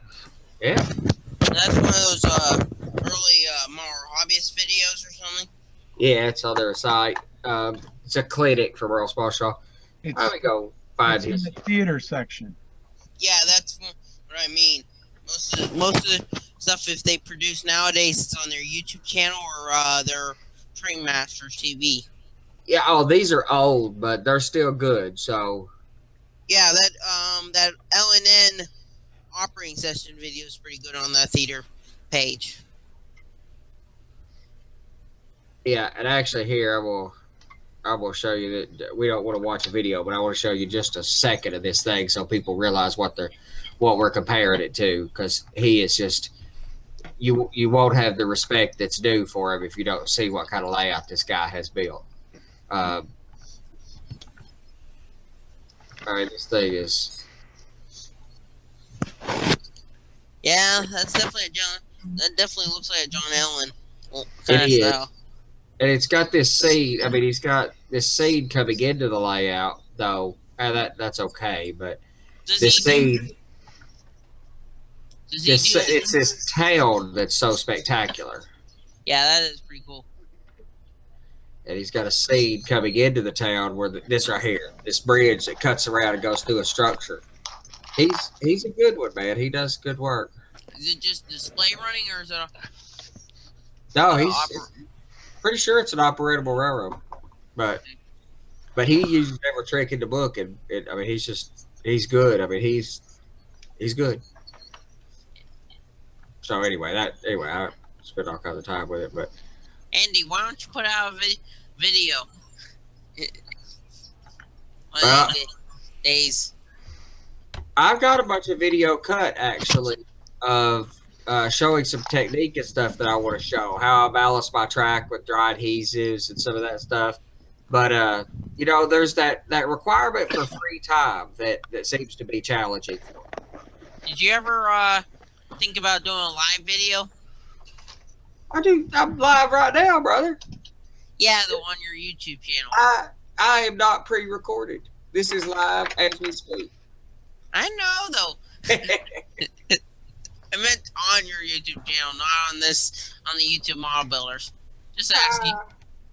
Yeah, but YouTube Model Builders owes me. I'd have to pay royalties or something if I. No, I'm joking. I don't know. Yeah, if I get time. Normally, I want to talk to you guys. Yeah, that's part of my problem with doing live videos on my YouTube channel. Or even recorded videos. You know what free time I have. If I'm in the railroad room, I'm on a hangout if there's one running because, you know, I want the input to what I'm doing so that, you know, I want the input so I can make sure I do it right so I can learn from you guys. So there's my forced perspective. That's an N-scale building on the top of that mountain. Cheater. Yeah, that's pumpkin eater. That's not bad. I have N scale on my. Actually, I have HO and then N scale. And this here is a module I made to put inside my helix on the inside part of the circle. That's an HO scale bridge that I put a roadway on. It's supposed to be a rail bridge. And I put a roadway on it, and it's got N-scale trucks on it. Sure. And on top of here is going to be an N-scale town. And see, that totally works for me. No problem. Let me take back what I said previously. But the reason being is because there's a separation with scenery through all N-scale. If I have an N-scale structure in a city, if I had an N-scale structure shoved up against an HO scale structure, that whole illusion would collapse in a hurry.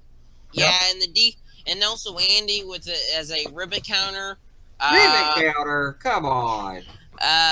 He would be losing a lot of detail between the HO and N scale. I know I've got to give up details of these back structures, but I think shrinking them is going to work. Like as I go back, I'm bringing the scenery up, even though on the prototype there is a hill, but I'm actually bringing it up steeper than I would.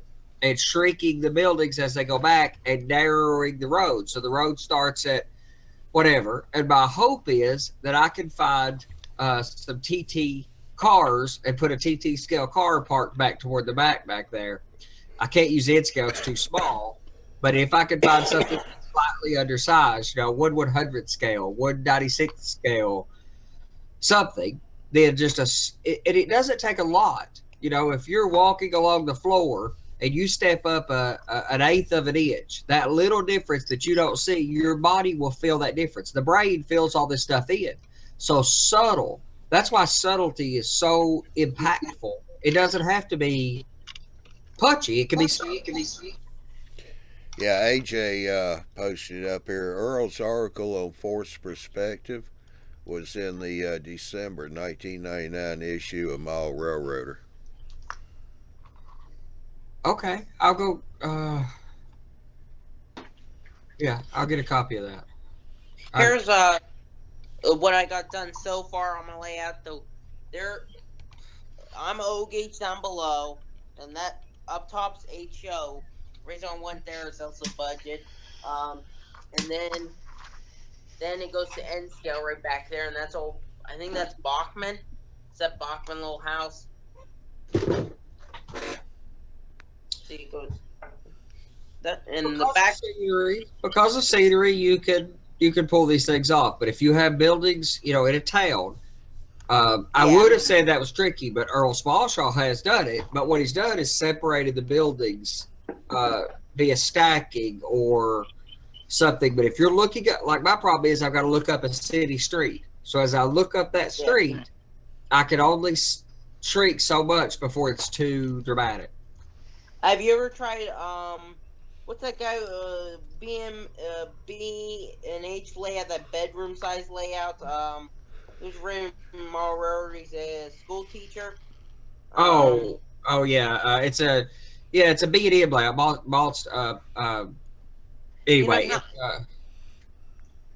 Could you make it? Mike, I know Mike most Hammer.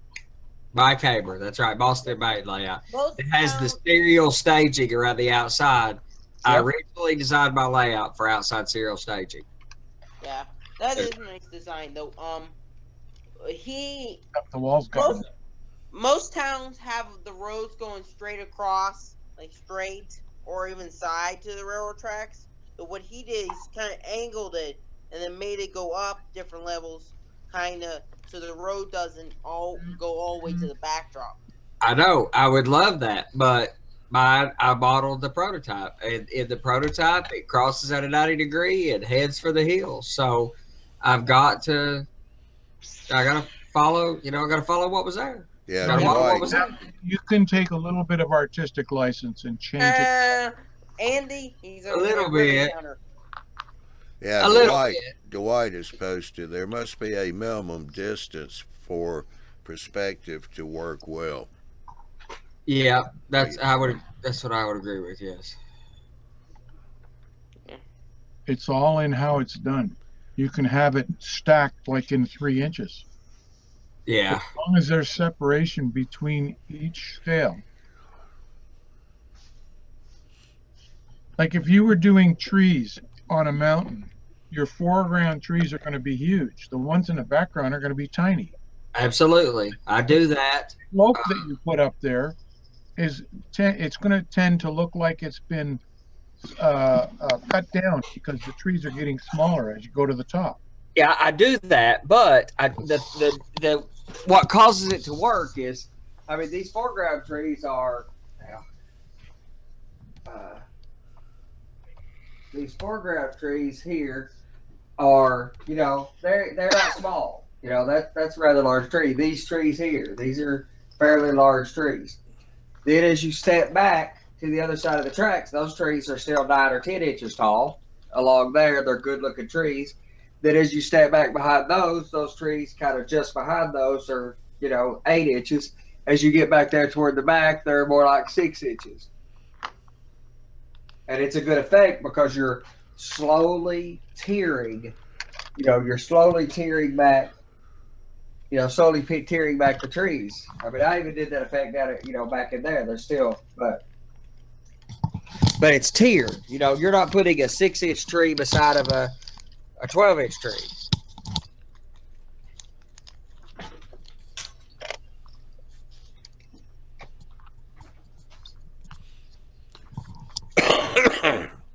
Yeah, AJ's comment here is pretty much what y'all were saying too. Distance, and you need to be able to look at from specific angles, or else you lose it, or else the trick is obvious. Yeah, and if the illusion falls down, then then you failed miserably. So you have to keep the illusion, and that means tearing the sizes, or those Earl Smallshaw tricks of stacking behind each other.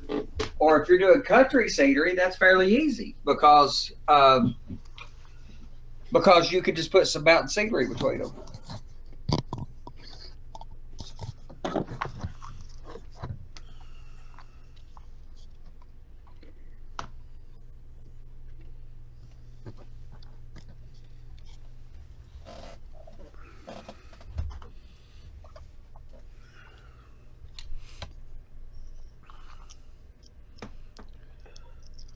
More ground goop.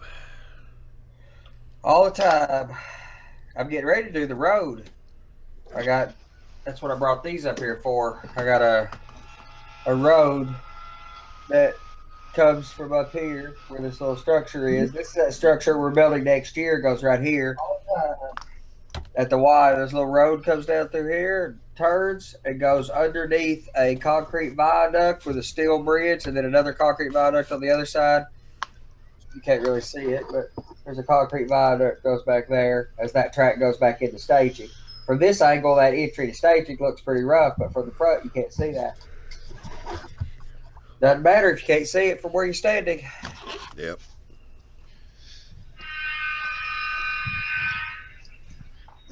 There you go. Track test. Get off the tracks. That's dangerous. Right, Bob? Stay off the tracks. That's right. Actually, those videos that I was showing you of Earl Small Show is force perspective. Uh huh. It's on YouTube, part 1 and 2. Oh, okay. I knew I'd seen it somewhere. I wasn't sure where. I thought it was on Trademaster as well, or on MRH as well. But It is. That's where I got it from. okay. Well, back before Trademasters existed, I had downloaded quite a few videos from Model Railroad Videos or whatever, which was Joe Fugate's kind of first attempt at Trademaster TV. I bought some of the videos like the Mike Confalone Scenery series, which are just exceptional. Who's running the locomotive? Chris. That's some fast track laying, man. He was laying track 15 minutes ago. Now he's running trains. There's one bad joint, but it's going to be soldered joint anyway, so. Oh, that's a high squeal. Sounds like your tracks are squealing. They're squealing away. Gotta put some oil on them tracks. Yeah. Never. Run them dry. Oh, yeah. Have you seen this? Talk about wheel squeal. Have you seen the stuff that you can do now with lock sound? No. They have sensors in the truck, so that when it deviates from straight, or if it goes into a turnout or into a corner, you get the wheel squeal. Are you serious? Serious. It's in the crazy. I gotta have that. Me too. Me Steel three. Trains Big Blow's got the first one with that in it. When it goes over the curved trestle that I'm going to be modeling, that's all it does. It's just squealing like crazy. So you've got to have a sensor to do that. Well, I'm only guessing now, but I've seen it in action, and he had it on a European passenger dealer. Andy, I'll be back. All right. When he ran the thing straight, there was just the engine sound. As soon as it deviated from straight, you started to get the wheel squeal. And I said, how do you do that? He says, it's all in the programming. And the only way you're going to get programming that's going to do that is if you have a sensor to tell it that it's gone off of straight. Back EMF. What about having sensors under the track at the moment the curve starts? No, they're not doing it under the track. They're doing it in the locomotive. In the locomotive.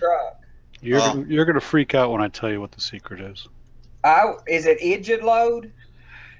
Back It's EMF. That's what I thought. Back EMF. It's a cell phone GP. Really? The level in there. They're using cell phone circuitry, so they know it's been tilting. Oh, it's an accelerometer. Yes. Oh my God. That's sweet. It's right on the I can't board. imagine what that's going to cost, though. No, it's $1.50 part. Yeah. Well, I know, but that doesn't mean they're not going to upcharge the heck out of that one. Oh, is Loke Sound not still giving their decoders away? They're high, yes, they are, but doggone it, they're so good. I mean, why do you think a $45,000 truck costs so much more than a $25,000 truck just for a couple electronics? It's all upcharge. That's where the profit is. Yeah. Same Do amount you know of that parts. there's something called Arduino? Yes, and I've talked a lot about doing my under-track sound effects on here that I need to do. Is the under-track sound effects would let me have the wheel squeal throughout the length of the trade, even including empty hoppers. But I'm an electrical engineer. And a computer programmer, and I threw up DCC in about 10 minutes. I have no problem with Arduinos. I do a lot of custom home automation. All my lights are digital. I'm into this stuff, and as into this stuff as I am, doing that under track sound effects is really complicated.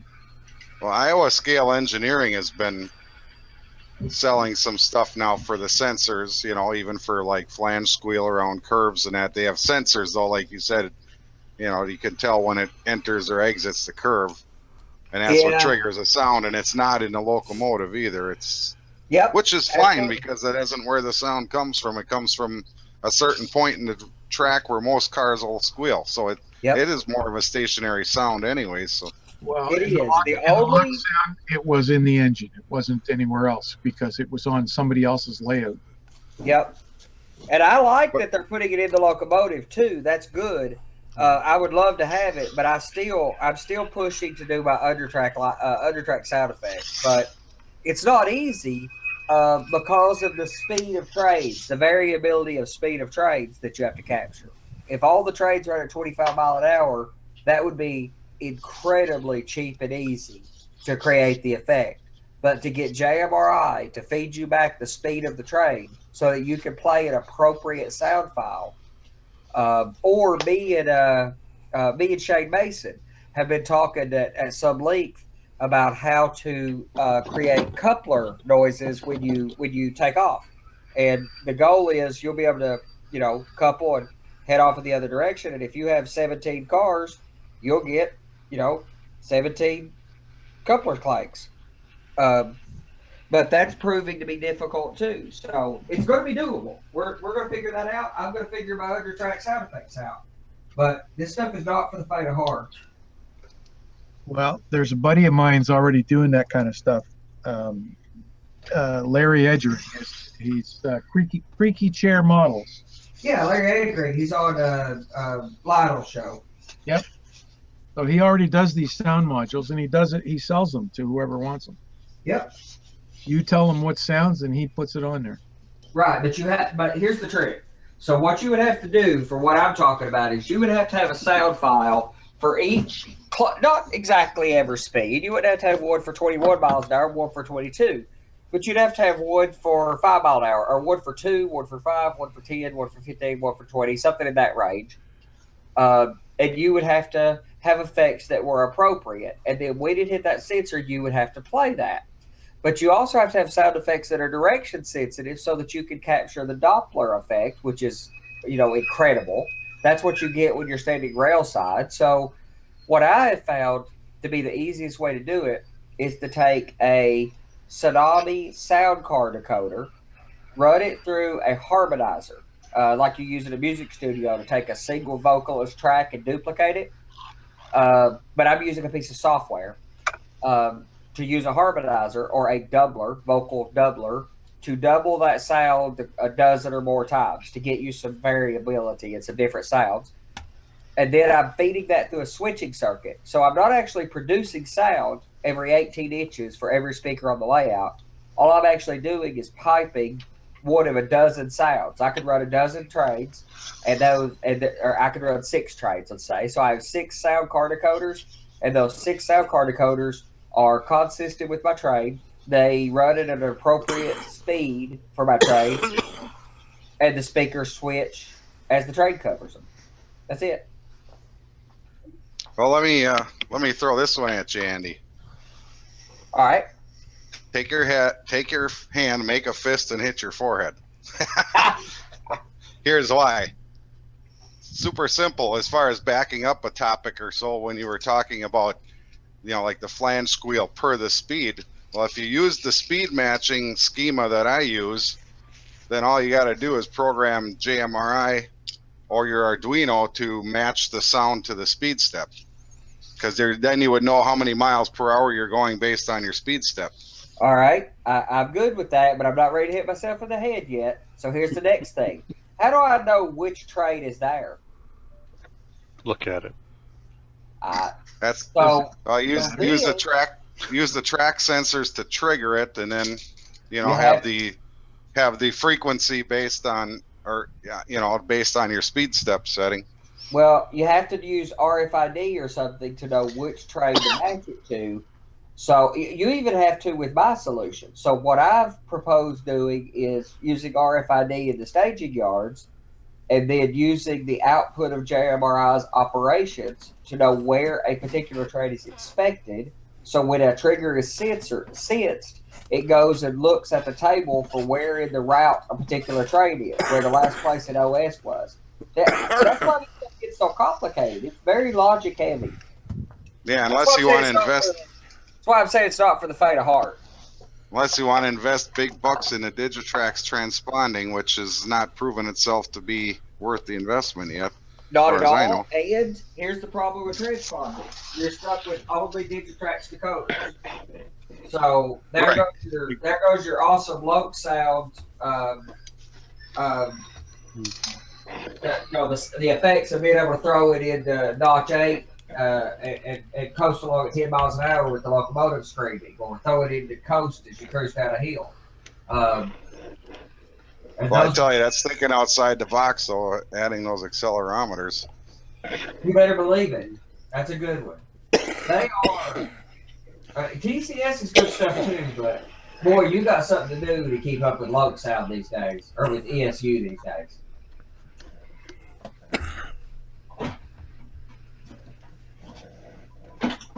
You back? Are you back, Jody? Yeah, I'm back.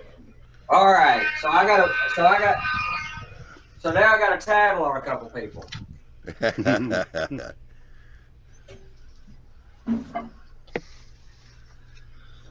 4 minutes.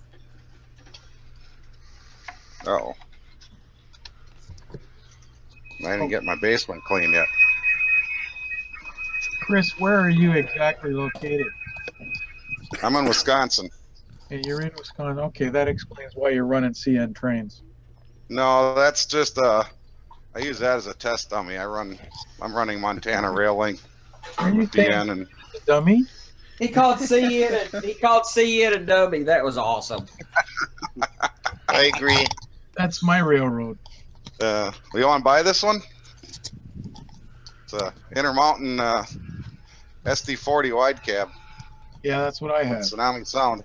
That mine has the zebra stripes. No, I like it. I mean, I bought it just to test. I got a great deal on it, and I wanted to test the Intermountain, see what their motors are like. And I mean, I know what a Tsunami's like, but I wanted to see how the local runs, and I'm very impressed with it. Okay, I can give you a little hint or a little tip for that engine, because that happened to mine. After running it, and I put it on about number 5 speed step, and I just let it go around my layout. And after about 2 evenings of doing that, I started getting this knocking sound in one of the trucks. And what it was is the hex drive that goes from the motor to the truck was slipping. Yep. So do you know what Intermountain's cure was? Take some Teflon tape like you put on pipe thread, and wrap the end of the drive shaft and stick it back into the counterweight. They weren't about to send you some new parts that would not wear out that quick, huh? Well, at least that's a good idea, but it solved the problem. It's working fine now.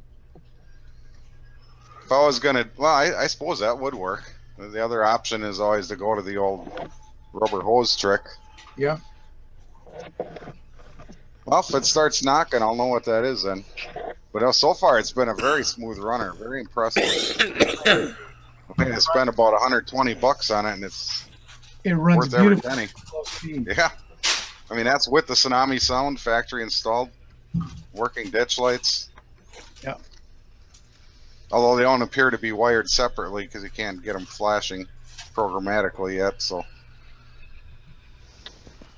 I think they're just light tube. But I like using it. I mean, I use it for yard goat or for track testing, or occasionally in consist for as a foreign road run through power. Right. Everybody's got at least a little power. What year is it you're doing? Early 80s, late 70s?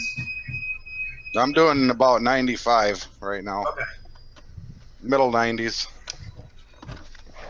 But I'll be able to backdate or come forward real easily just by changing locomotives mostly, a little bit of rolling stock. That's cheating though, right? You know that. I've heard guys do this all the time. They'll like myself, I started out, my whole thing was transition era, 50s, 60s. But you may come and operate tomorrow and it's 50s, 60s. Next month when you come to operate, I'll be in the 70s somewhere. And Oh, come on. I'm serious. Isn't your layout a loop running The land? buildings don't change. They don't have to. No. Some of the people, Well- if you can identify the clothing, you New change cars. some of the vehicles. Yeah. Yeah, mine's going to have so few buildings, and the ones that are there would have gone all the way back to almost the turn of the century. So Yep. I could go back and model Northern Pacific without hardly changing a thing other than the rolling stock. Exactly. Or I can come all the way up to BNSF yesterday. Well, that's nice to be able to do. That's a good effect. Because the depot is what it was. I mean, I was been there since turn of the century, so yeah, I suppose the interstate highway wouldn't have been there. That's crossing my yard, but no, it's kind of neat because the first thing I'm going to do is start slowly backdating to the date to probably '87 when MRL was born. Then you can run all kinds of patched units and to run what you bought junk until you repainted it. Yep. They had a lot of different cool patch jobs for a while.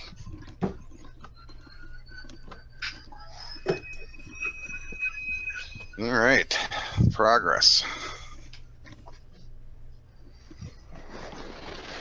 Well, if that's a demonstration of using used track, it certainly didn't take that much to get the engine run all the way down through there. No, I just used my little something I don't typically do on my track once it's in, but this is you've heard of the Bright Boys, right? Well, this is Yes. I've had this for a long time. It's called a brazier bar. Yeah. And this one's a super fine grit. When I worked in tool and die, these things were great for. It's like it's kind of like a Bright Boy, but it's a lot less abrasive and yet takes the stuff off better. Yes. You're not going to leave the scratches in your rail like you will with a Bright Boy. Yeah, more or less a honing stone. Yeah, it's almost like a very firm eraser type rubber with very fine. I don't know. It's probably almost like diamond tips or something impregnated in it. So I know Ralph wants to show his trick, which is a doggone good one too. That's similar. But I also use this contraption right here. This is what the plastics modelers use. It's a Sandy bought from a plastic modeler shop. It's 1600 grit. So I will use a file to straighten up all the rails and everything at joints and get them right. And then I come back and polish with this 1600 grit. Yeah, it looks like about the same thing. Mine's green, yours is yellow. But the different colors are the different grits. This one is, let's see if I can rub some of the dirt off the label. I've had this thing for Yeah, you can't 20 read years. about it anymore. You can't read about it anymore. I just remember. It just says fine grit, but I think it's got to be like 800 grit at least. Oh, I'd say it's probably higher than that. So you can't feel it, right? I mean, mine don't feel much. I can't say it don't feel a little bit, but it mostly can see feels this. like a pink eraser. Yeah, you can see some sparkles in it from whatever the abrasive is, but you can't feel it. Right. It's yeah, just mine as too. smooth. It's just as smooth as a pencil eraser, just a little firmer. Yep.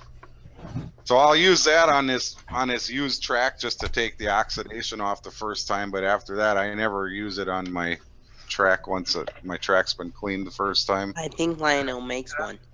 After you've done that, go over it with, I got a stainless steel washer mounted on a board. Oh yeah, gonna do that someday. That's kind of time consuming, right? Rub it back and forth and it gets rid of all the grooves that any sanding or anything does. Okay, Yeah, question you about.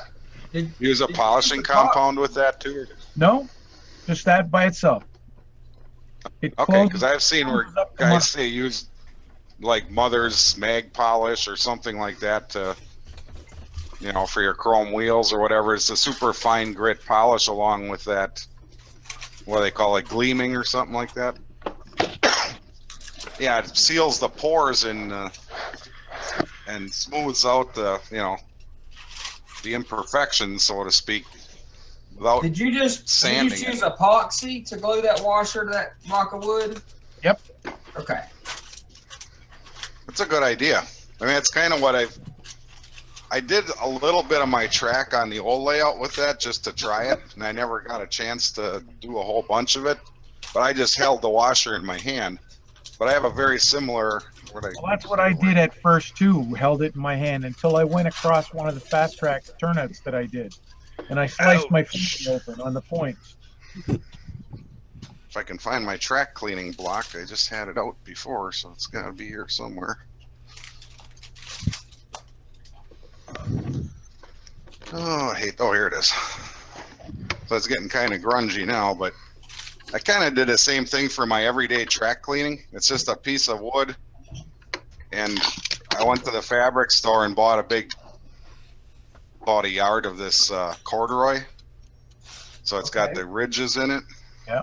Then I just take a screw gun and I just shoot a screw in on each side and pull it tight around the block, and it holds up for a long time. But the ridges in the corduroy helps hold the alcohol, and it also, if you turn it at a little bit of an angle, instead of just a smooth surface, you get all those ridges going across, you know, pulling up the dirt. So yeah,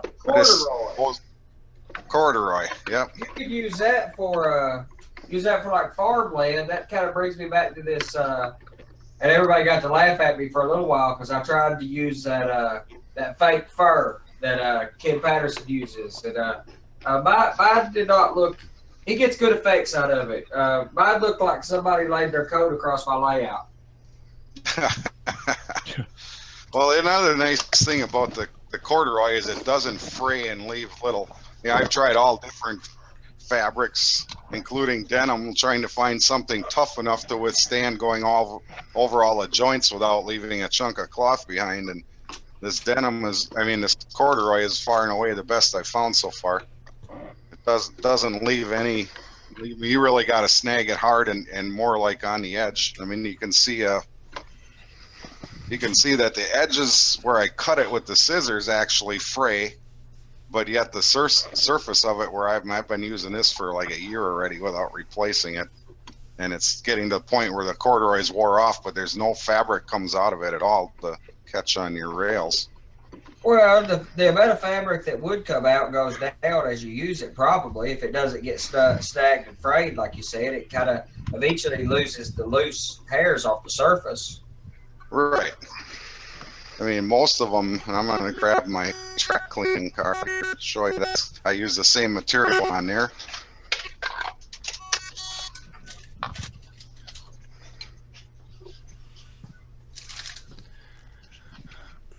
So I bought a whole roll of it. So this is a homemade track cleaning car. A friend of mine actually made this for me, but you see I got the corduroy on there, and it's just, you've seen this shape before. You can buy these. It's a commercial version of this, but it's just a piece of brass. I use these two wire U-shaped wire pieces bent around, but they take it all apart. It's just a piece of brass with two stems soldered on it. And then I drilled the two holes in the bottom of the box car. So you just set it in the holes, and the weight of the brass lets it free float on the track, you know, and the weight of the brass holds it down. Oh yeah, we used to use sprigs, like ink pen sprigs. Yeah, I bought a commercial one with springs, and it had not very good results. Yeah. It wasn't. The tension has to be perfect all the time, or it just doesn't work. Better to have a free floating heavy weight. But then I just, you know, put the piece of corduroy on here that I cut to size, and then it's harder to do it up here in front of the camera, but it's just a U-shaped. I'm just gonna get this up in here. Almost like if you took a third of a paper clip, but it's heavier wire. And you just go over and clip it on, and that holds it up. The ends up off the track, and away you go. So these I replace a little more often because I run this quite a bit. But there again, it's the corduroy. I really like that. It does a nice job. It's the most durable track cleaning cloth I've found yet. What did you say you used, Ralph? Did you use a magic eraser or something like that? Somebody took a magic eraser and cut it down and made a pad out of it. I just No. can't remember who it was. Not me. Okay. Well, you got the guys that'll make something like this out of masonite too, and just drag it around all the time. I use masonite with a lead plate on the back of it, There you go. and I epoxy 2 roofing nails to it to get those pins like you have. Okay. Bought this one off of eBay. It's an- And the masonite, you can keep sanding the dirt off and renew the surface. Well, that sounds a lot more appealing than buying that $180 brass car that leaks the fluid, which I've heard works really good, but for $180 it ought to. I got that too. I didn't pay 180. I paid Well, 100. No. What's that, Bob? Get it for $149, but I bought this off Oh. eBay. It's an SB, and they'll put it in any rolling stock you want, and they just put the pad on the bottom, Yeah. put some weights on it. Yep. You get replacement pads if you want to put it in your own rolling stock. Well, they make them that go between inside the truck. So it's just a pad on a little spring that you glue to one side of the truck with epoxy or something, and it goes across to the other side, to the other track, and rubs. But Doesn't Woodland Scenic make that? who? Woodland thing? Scenic? Not that. They do make something that clips onto the axle of your truck. Yeah, That's called Dust Bunny. dust bunny. Right. Yes, and I mean that's not good for true cleaning, I don't think, but Yeah, for that's, maintenance to kind of keep it in okay shape. You know Yeah, what I that's the found maintenance. it's good for? What it's really good for is you run it ahead if you're going to do a fluid cleaning like alcohol or some guys, whatever fluid you choose to use. You run the dust bunny and even a piece of masonite before you run the fluid, put it in a car or two ahead. Okay. You knock that dust off the track and you don't make a slurry out of it a dirty slurry when you hit it with the alcohol. The more Sure, dust okay. you get off before you hit it with the cleaning, the less of a mucky slurry you're going to leave on the track and have to wipe off with another car. Absolutely, that makes sense. I'd buy that. So I do have those dust bunnies, and that's what I do is I put the dust bunny on a box car ahead of my alcohol car just to knock any spider webs, dirt, debris that fell on the track, dust, It's Right. not going to clean your track, but as far as cleaning the black crap off or anything like that, Dust but it's certainly good for knocking the dust off, yeah. Well, and Norm Stitzel, a guy down at Johnny's neck of the woods that Johnny took me out to visit his layout while I was down there once, he puts those masonite pads under all of his caboose or cabooses or however you want to say that. Caboose. Well, I Caboose.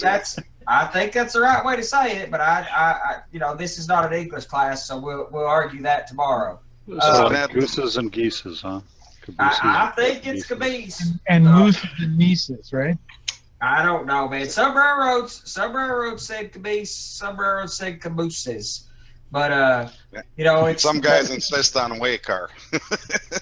Yeah, it's just Yeah. or there's a lot of different names, but anyway, so caboose or cabooses, he had those pads under every caboose, which put some resistance in his trade, pulled the slack out, which he liked operationally, and he was just constantly cleaning his track. But me, I'm occasionally picky, so that little bit of a thing would annoy me, I think. The unfortunate part of that, though, Andy, is it's at the end of the train. So the locomotive and all the other cars are picking up the crap off the track before that thing comes along. I agree. So what I want Yes. to do is based on actually, I after talking to you, we had a conversation on a regular hangout talking about cleaning trades that went on for. Well, I mean, I overslept for work the next day. I think. Okay, it was one of those conversations. Okay. Yeah. And see, Ralph is built like a doggone vacuum cleaning car, so he's serious about this stuff. And I was thinking about, I got an old SW1200 Atlas switcher that I'm never going to, it's Southern, it's too new for my prototype, not by much, but it is. I'm not going to use it. And I don't want to put a decoder in it and fool with it and all that. But I have decided to just rip the shell off of it, throw a decoder on the thing and not put the shell back on it, stick a couple cars in front of it, a dry cleaning car and a wet car, and then behind it, put another set of those cleaning cars, and then put a vacuum cleaner up front to, so you'd have like 6 cars, and then write the logic in JMRI so that it using the warrant system to automate it. So what you would do is go into JMRI, say you want to run this train, tell it to run. It would throw the turnouts, bring it out of staging, run it around the layout. When it stops at this little 4-track yard over here, it would just go back and forth down each track, throwing turnouts, and then carry on. It would clean the entire layout like a self-cleaning oven. Yeah, you can do that with you get the JMRI mini panel, and you can program in all those macros right in your NCE. Yeah. Using the mini panel. Well, you can do it with the warrant system. If you have routes, which I'm using routes anyway, you just routes with the JMRI warrant system that a guy named Bob something out in California wrote is the warrant system, and it automates the operation. But I'm going to use that it does to the automate. same thing then. Yeah, that makes sense. Yeah, but I'm going to automate the running of my passenger train anyway, or I'm going to try to. But automating a cleaning train when nothing else is on the layout is, it's pretty easy. That's Something a good else you idea. might want to add to your cleaning train is I've added a rare earth magnet. Yeah, That's a good idea. Pick up any filings. I've had couplers where the hook has come off, and you end up, if you have sound in your locomotives and the speaker is in the gas tank. Oh yeah. It picks up every little piece of metal because the speaker's right there. Sure. Like a Even the motor. If you don't put a Even piece the of motor will nylon, grab them. Yeah, The magnetism from the motor will grab stuff and stick it to the bottom of your fuel tank even without a speaker. I was at the train store and this guy came in because I don't know why this engine don't work. It's shorting out and sparking and everything else. He opened it up. He was looking at it, going, he had a track nail stuck in the body of the engine. That dude. Yeah, I had one. Right up. I had one trying to climb a helix at the club, and the train would just stop dead in the same spot every time. And I'm like, what the heck? I mean, physically, I climbed into the center of the helix and started watching, and it literally just stopped dead in the exact same place, even with 3 locomotives. Well, finally, I picked it up, and sure enough, the nail went up into the hole in the mounting for the motor mount and was sticking down just right, and there was one high tie that it would catch on. It just stopped the whole train dead. So what would you do? So you would run you'd want a vac first, and then run a rare earth magnet back behind that. Yep. And then run a dry car so you pick up the loose stuff off the top of the rails, and then a wet car. Wet car and a dry car again. Yeah, and then just shove all that with a train, and stick a locomotive, and then shove another dry car on the rear, so you're having whatever. Yes, I like it. Yeah. Make sure you have short track. I leave it on a service track. Well, and what I'm going to do is, in my return loop, I'm going to put a narrower, because it's just short cars and everything, and a short locomotive, 4-axle locomotive. I'm just going to run a secondary track inside the return loop that's sharper, and leave the cleaner train up there. Actually, I might do a stop at the bottom so it can run down. We could stop at op station, go grab a coffee, and set the cleaning train to run for 20 minutes. I've run a wet car behind the locomotive too in the past when it's got dirty wheels. Okay. Otherwise, you clean your track, and then you're running a dirt locomotive right over it, right behind the cleaning while the track is still wet, and you start pulling off that dirt. So I've literally put it ahead of the car first to get the rails wet with alcohol, let the locomotive run through it, and put another wet one and then a dry one, and it literally cleans the wheels for you off your locomotive because it's picking up the alcohol off the rails as it drives through it. So you can actually clean your locomotive wheels as you're doing your track cleaning too. So you need a vac hanging over the front and a rare earth magnet on the same car. A flat car, a vac on the front with a styrene chute. A rare earth magnet, a wet car, a dry car, a wet car, the locomotive, a wet car, a dry car. Yep. This thing's gonna put a rail train to shame by the time you're done with it. Well, really. The tampers and the spikers and the rail. Well, what do you call those things where they replace the rail with the whole machine? Yeah, but it's ties. It's $5 cars and a locomotive I already got. So It's, you know, I got to stick a decoder in it, and I don't want sound or anything, just cheap decoder. I'm just gonna buy a Roomba and put it on my layout. Well, that's what we're talking about. We're talking about scale Roomba, right? Yeah. It's the Roomba trade. That's what we're from here on out. You got it, Bob. From here on out, that's the YouTube Model Builders Roomba trade competition. Yep. Well, I tell you what, we've done exceeded the 2 hours. Uh-oh. Really? Yeah, By 19 yeah. minutes. Shame. Yep. Sorry, I had a few. mean, it's past my bedtime. So. Yeah, I had a few issues here with the video, but I keep checking. There's nothing on my end I can do about it, so I'll have to chalk this one up to YouTube and the internet, because everything on my end is going out like it should be. I'm still seeing a feed on the YouTube channel, so. Yeah, some of them said that they've had problems with it dropping off. So, how many viewers, Johnny? There's 11 right now, 12. Okay. Yeah, well, we were. Sometimes that will affect it too, but. Andy. Now we had a max of about I think 21, 22, something like that. But. Oh yeah, that's so cool, Ralph. That's the suction thing right there, and it throws it back into this piece here. That's what I've been intrigued with as a vacuum train. You know, getting some kind of a vacuum thing. It's a keyboard vacuum cleaner. They're like $7 at Walmart. It's the ticket. Right. All I did was change the motor. Well, we'll revisit this subject once we get offline. Yeah, I need to see it. You need to do a video on that thing. Yeah. I'm interested. All right. Well, I done thrown the transition page up, so want to say good night to everybody and appreciate all the viewers coming in tonight. Appreciate your questions. Put your comments down below. Let us know if there's anything you'd like to see us try and put on the show here, or if you got any specific questions, put them down there. And I'll try and make sure that we get to them on the next show.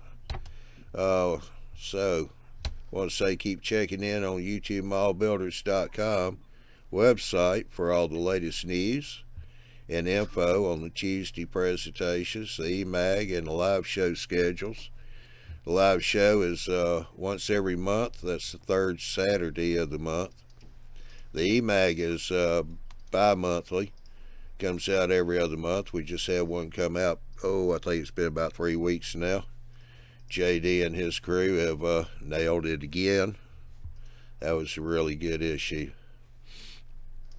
And all the contributors to the articles too also have done a great job.